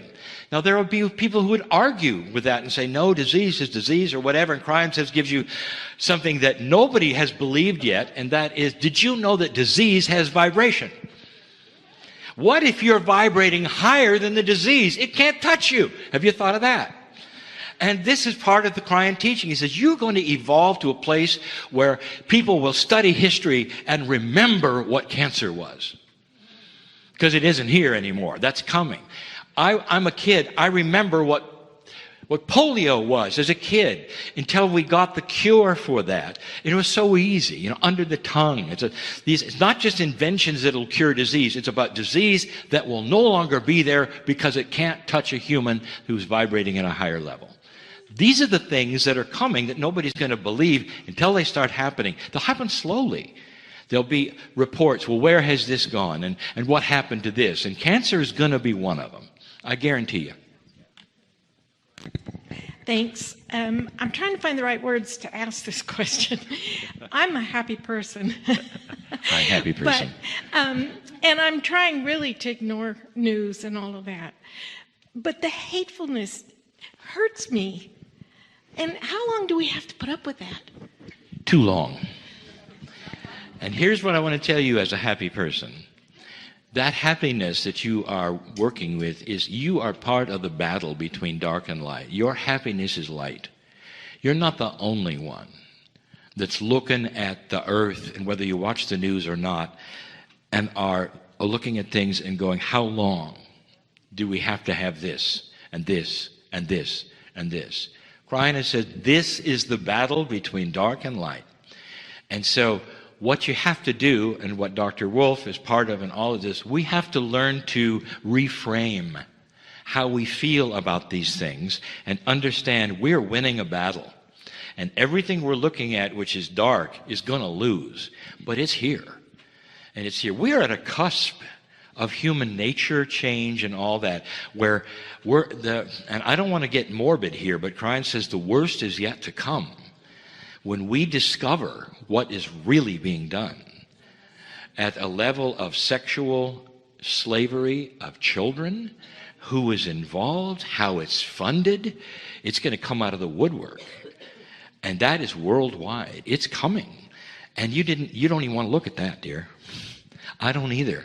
So you're going to have to, because at some level we're going to look at it and go, it wouldn't be here showing itself unless I had the light that caused them to see it. So that's why you got to reframe how you think, and then it won't hurt. It's not going to hurt your heart. Okay? You understand that? Good. Thank you, Lee. Yesterday I heard something I hadn't heard before, so it may be new to other people or may just be new to me.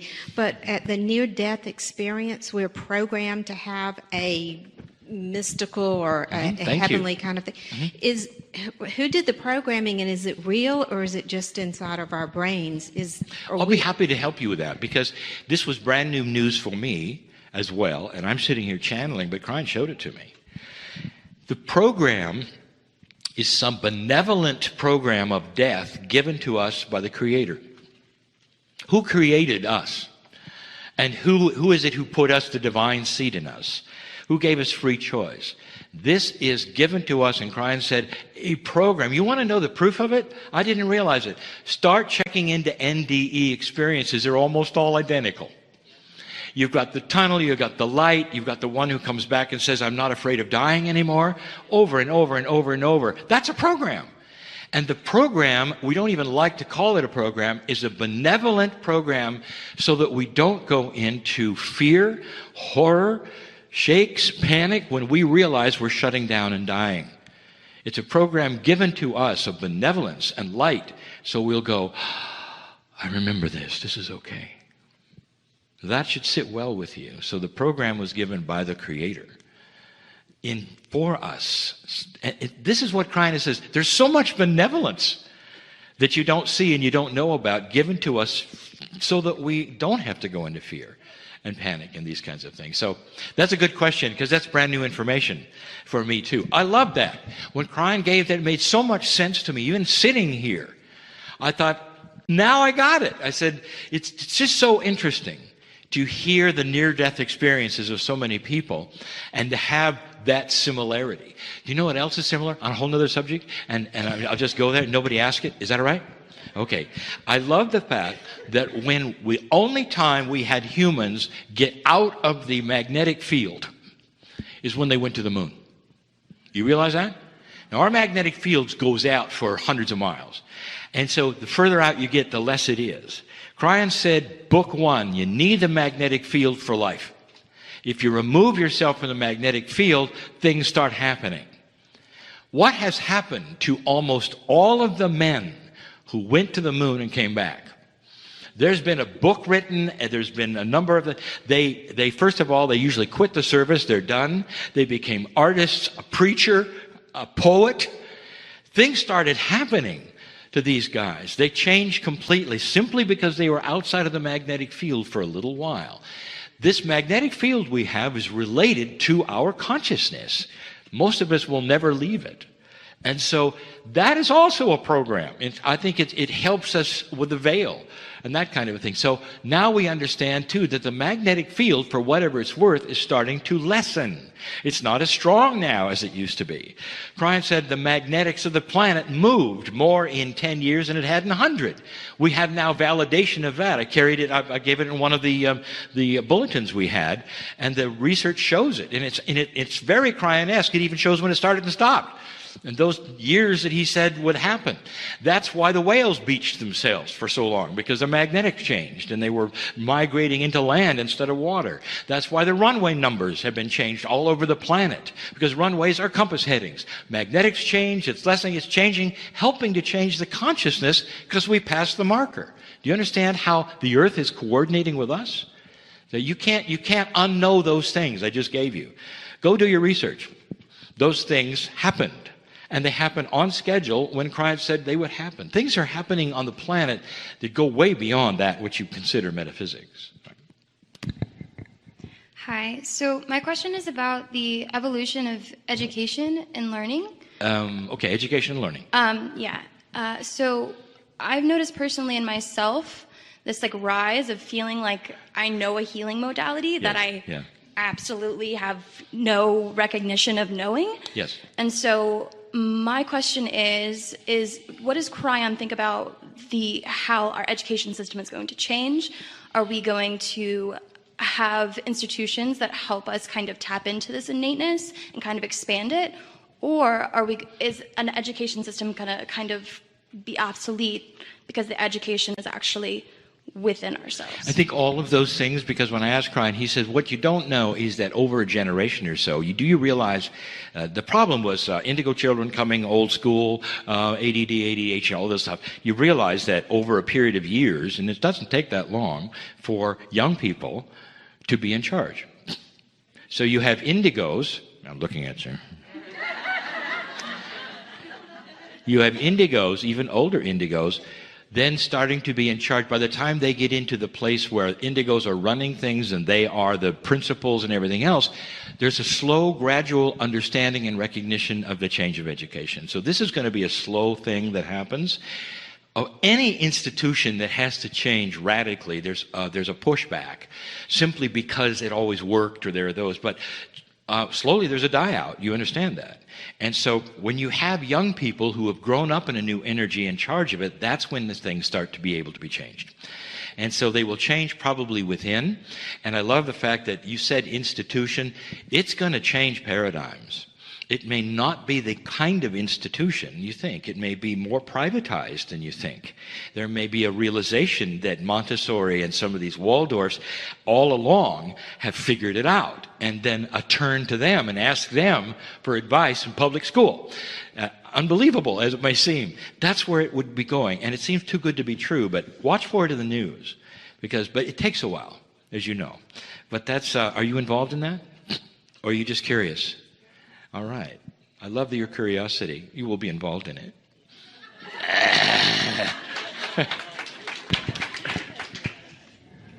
As we move away from linearity, are things like ownership and capitalism going to still hang around as we move into these new inventions and patents? Yes, the answer is yes, but they morph and change, and you can call them what you want to. Capitalism has a bad name.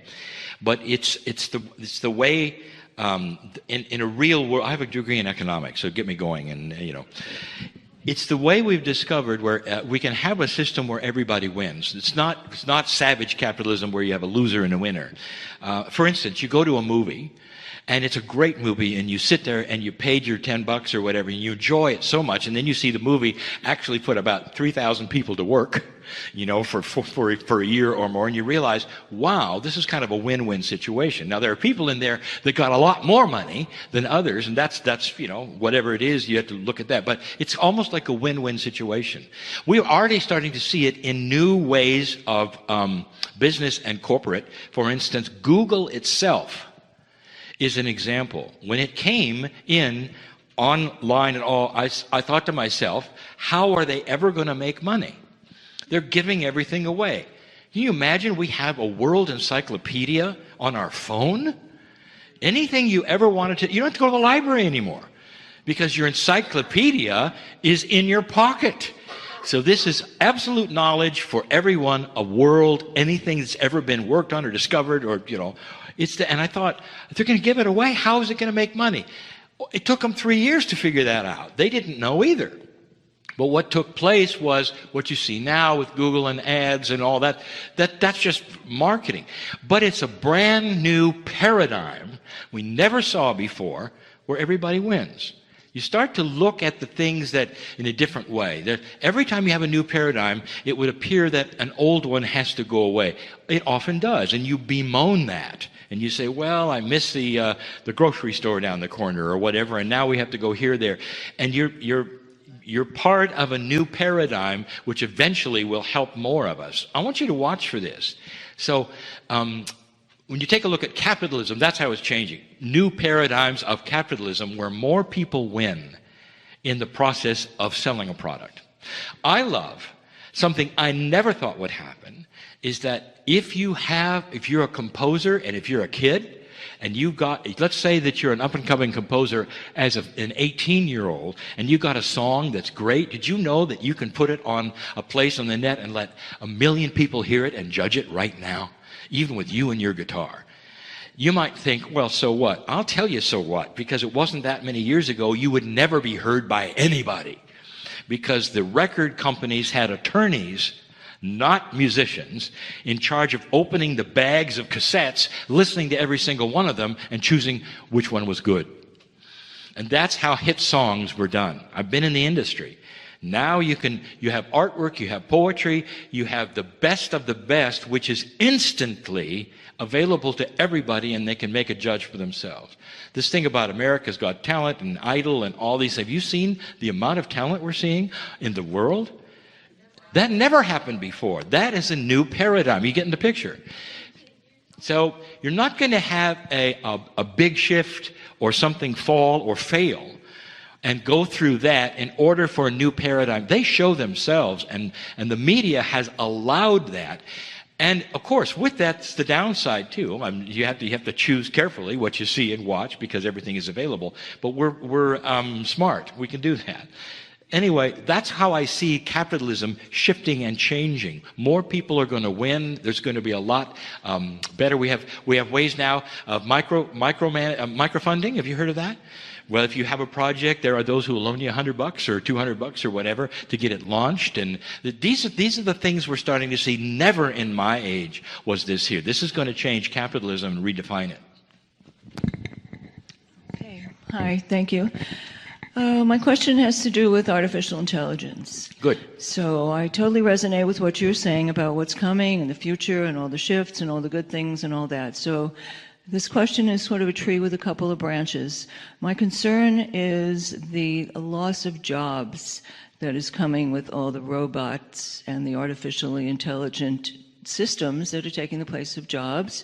And yes, eventually some people will get trained into new jobs, but there's also a whole section of humanity, the blue-collar workers and coal miners and so on, which doesn't seem like they're going to move into technology that quickly to recover. So this is going to possibly affect our whole economic system and the whole capitalist genre and so on like that.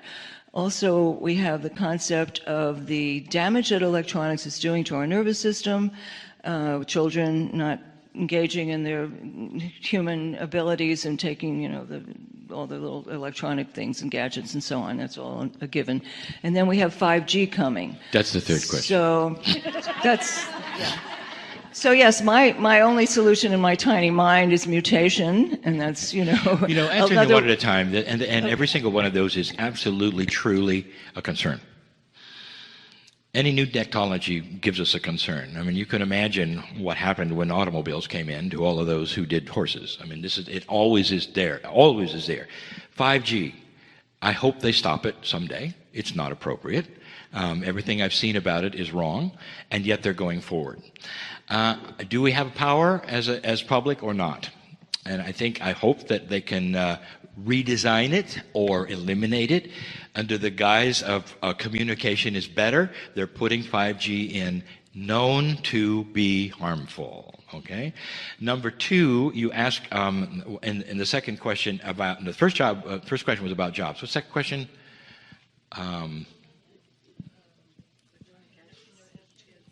Do you remember what it was?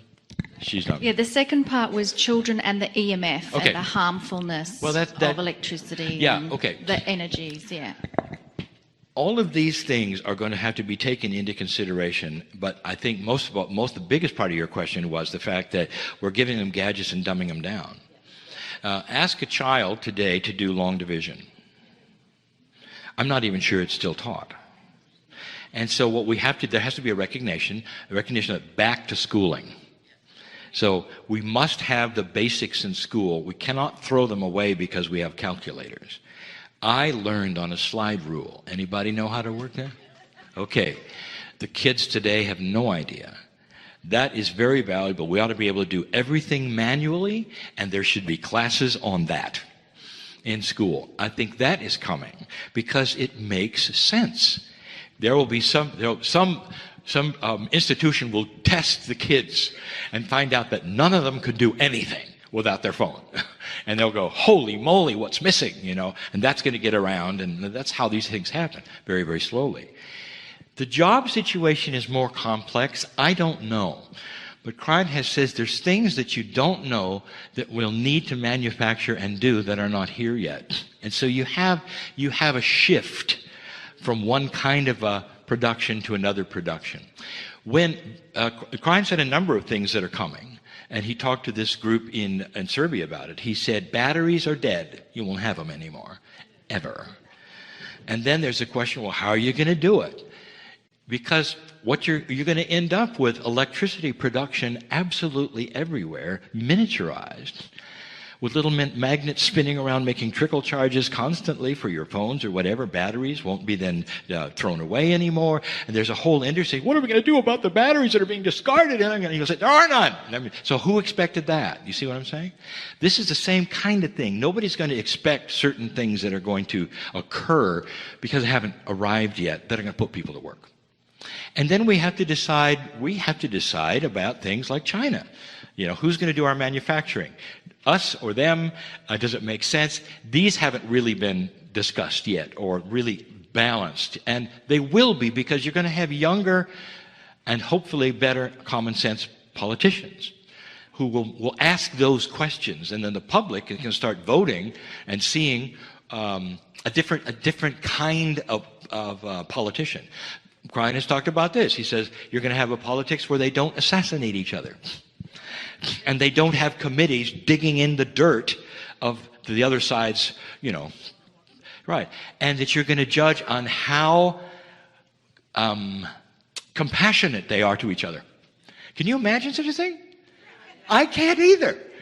I go, well, that's nice talk, Kryon, but that's not in my time. And Kryon said, you're right. It isn't in your time, but you'll see it start. And what you're going to see it start, and they'll lose, but you'll see it start. Because somebody's going to get the idea, I'm going to win this election because people are going to see in me wisdom and balance. They're not going to see me assassinate the one who's running.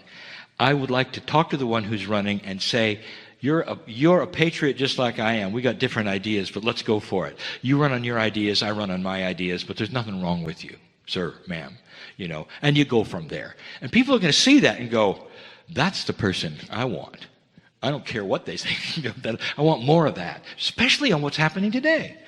So maybe what's happening today is going to show us so clearly what we don't want that we will then swing the other direction, and then there'll be a day where we say, Kryon's right, look at these campaigns, or, they're kissing each other. So you don't know what you don't know, and jobs is one of them. Economy works that way. There's always a problem when you have new inventions that take away jobs and things, and we'll get through it. I hope that helps. We have one last question. I'm sorry about the people. I'll tell you what. No more people in line. We'll deal just with the people who are. But we have to go quicker, and that's my job. I'm sorry, your time is up, sir. That's my humor.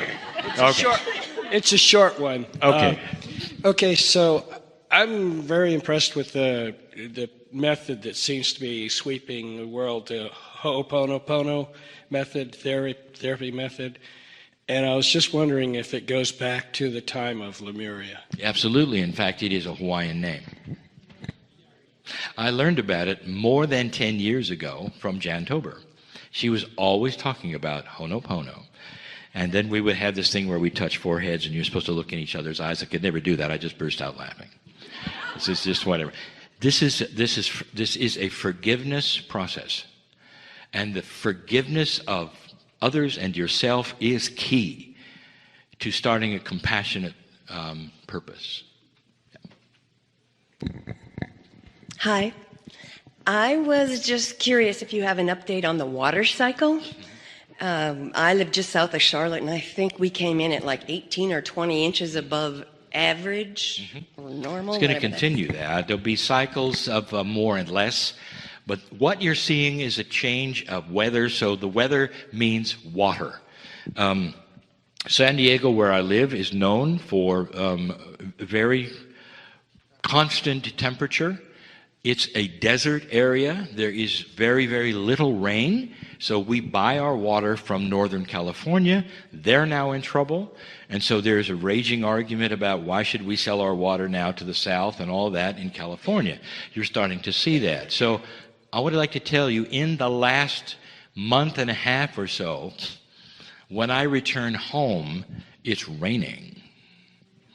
It's been raining almost every other week now in San Diego. That's unheard of.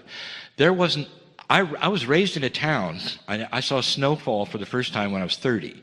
I was raised in a town where it wasn't a day where I couldn't ride my bike. That's what I'm used to. It's changing there, too. It's changing everywhere. More rain, less rain, expect it. And that's going to happen. You're going to continue to have more rain in these areas. So what do? You just prepare for it. And it means if you have to do more drainage and the city has to come up with it, you do that. You survive. But in this area, you're not, this little mini ice age we're going to have is going to change the weather, but you're not going to be frozen out like they are in North Dakota, and they have to look at electricity production and all the other things. So in Australia, it's interesting. It's just the opposite. They had the hottest summer they've ever had before. We're talking 120, 40 degrees Celsius. And that's in town, you know, that's in Sydney. Bushfires are going like crazy.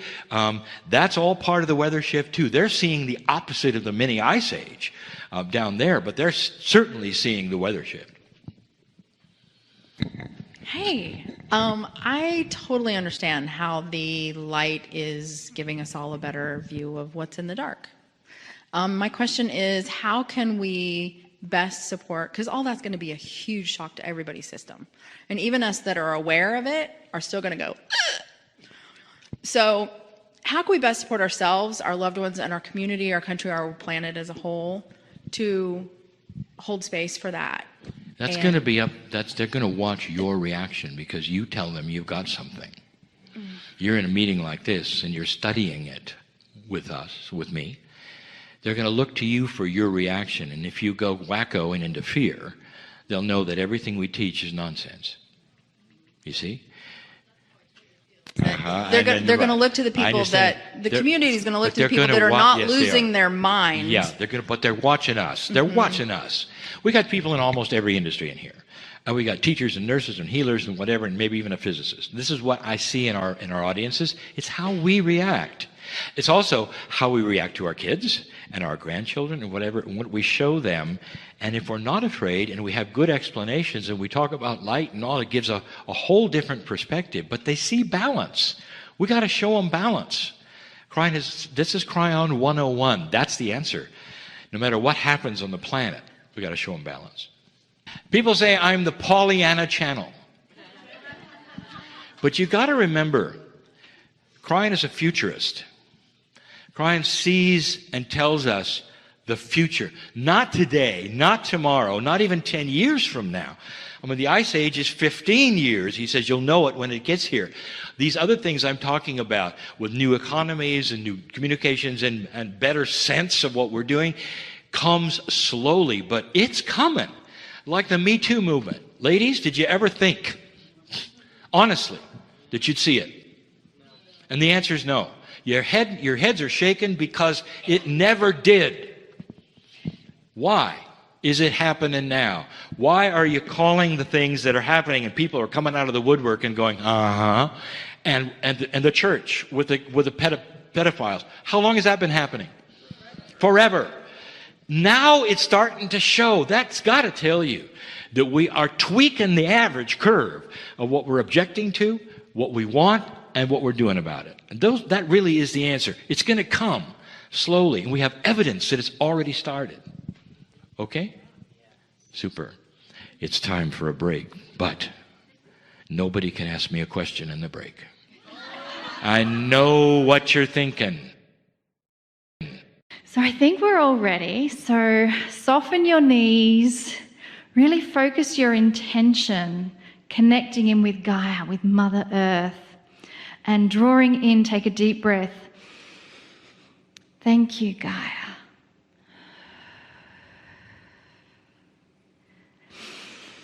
Thank you, Gaia. And then thank you, Gaia. Then ever so softly bring your hands up and drawing in a breath. Thank you, dear Creator. And drawing in another breath. Thank you, dear Creator. Drawing in another breath. Thank you, dear Creator. And have your hands facing each other. Feel that energy, that beautiful energy build within your hands. And take a deep breath. And as you exhale, we give the intent to have peace within our body.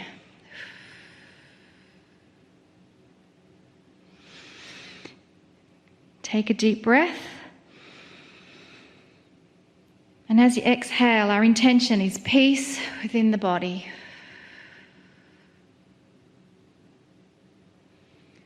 And gently bring those hands back in. Take a deep breath. And we give the intention for peace within the body. And then softly bring those hands back in. You may even wish to put your hands on your heart. And I invite you to sit down and keep that sensation, that feeling, that connection. As you sit down, I invite you to close your eyes. Maintain that rhythm of breathing, where you're breathing in and breathing out.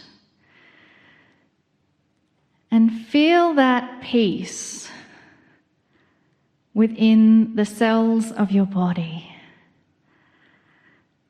And it is a peace that radiates out from you. It's generated from within because mastery is within. It is where everything is generated, and this beautiful communication we'll have with Kryon, it's coming from the inside of your cells. And so in this beautiful, peaceful countenance, we invite the loving messages from Kryon.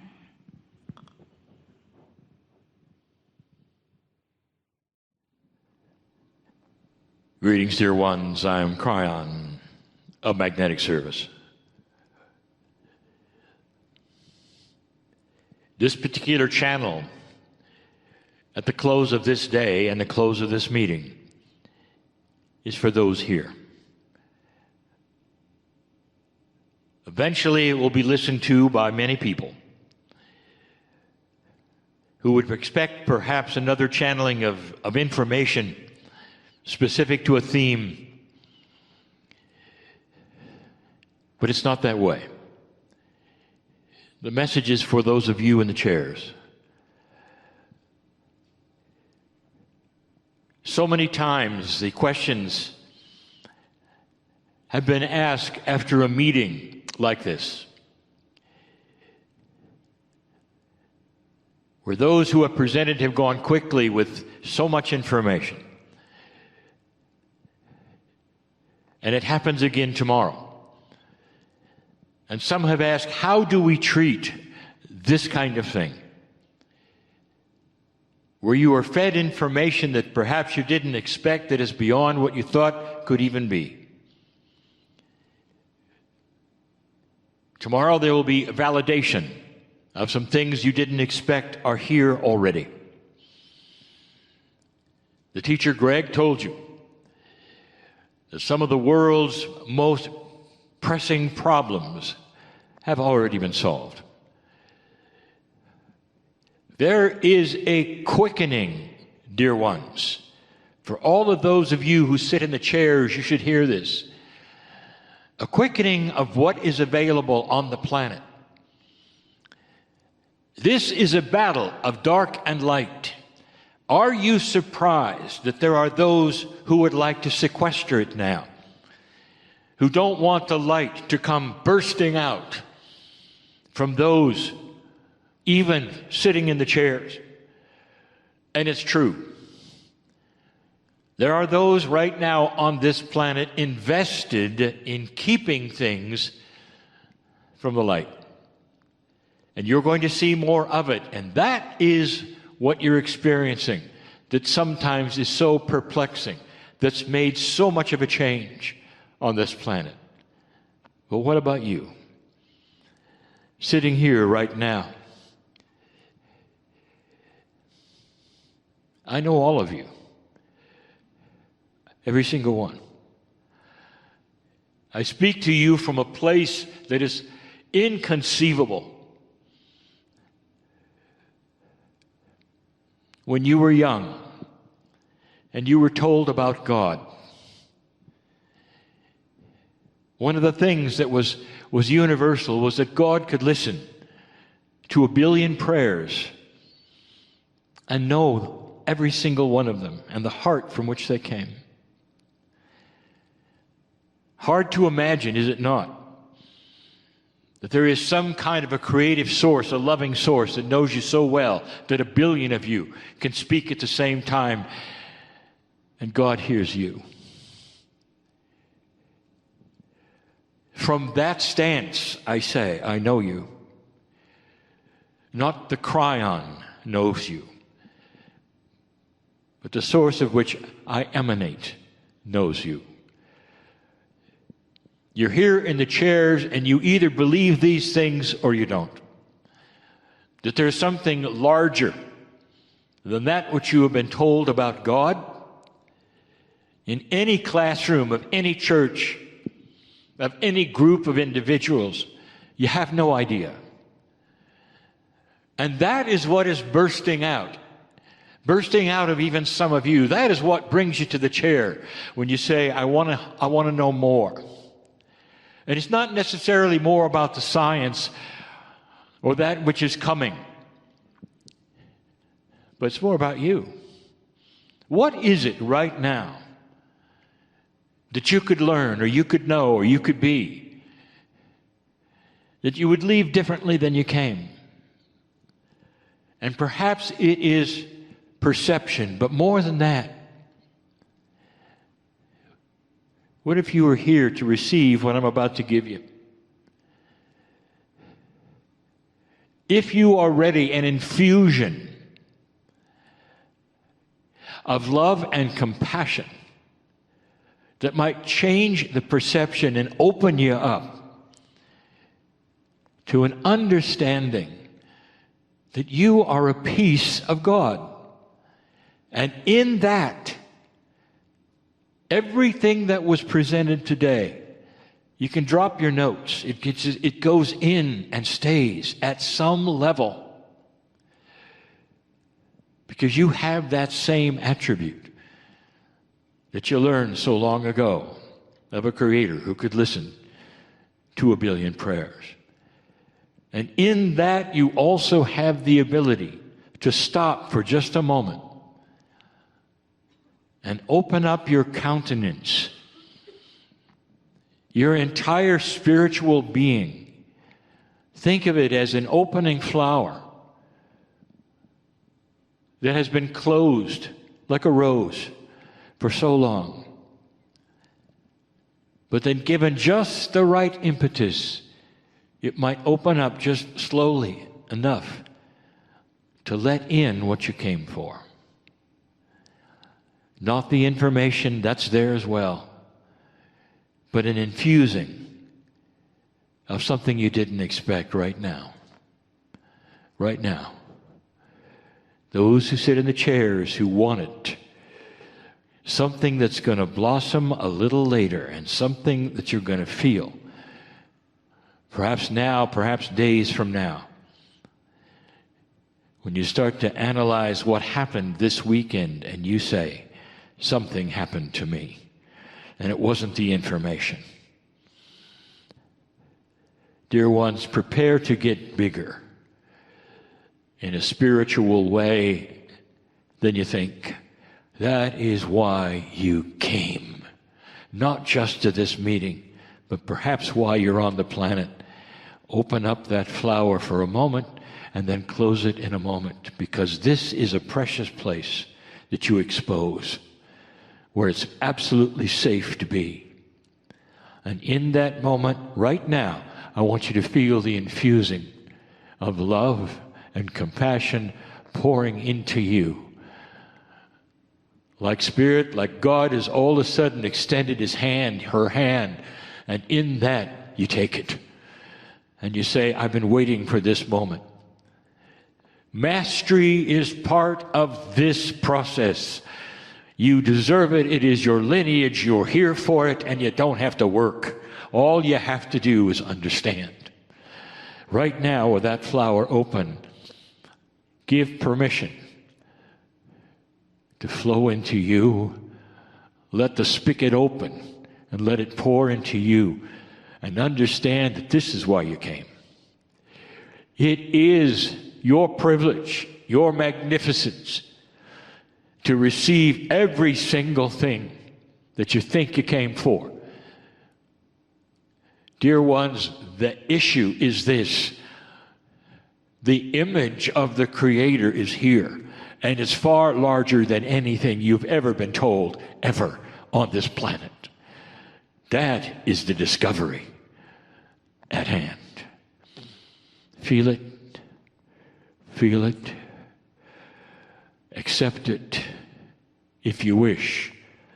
It's your free choice to have opened the flower or not. It always will be.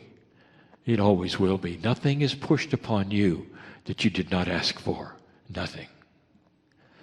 Slowly close the petals of the flower because you expose something precious, something that only you would expose when you know it's safe. And that is your inner core self. That's why you came. There have been those who say, how does God see me? And that is such an open question. It's beyond the perception of anything that you think God sees you as. How do you see your children? What kind of love and compassion do you have for your own flesh and blood? You are part of the creation. Your soul is eternal. It never was created. It never will end. It is part of the Creator. That's who you are. That's how God sees you. He doesn't see you in human form, does not see you as a name, but sees your soul, which God created as family. You are seen as an equal, as family, as beloved, cherished, and loved. And that is the truth that you needed to hear. Go from this place differently. And when you have a quiet time, you might even, when you're alone, raise your hand and say, was this real? And prepare for the chills to come in that would say to you, welcome to family, dear ones, in a way you never expected. This is why I came to this planet, for this time, not 20 years ago, but for now. This is why the channels have changed and my partner has changed. It is time for revelation. And the ones who are going to receive the most are the old souls, just like the ones sitting in the chairs right now before me.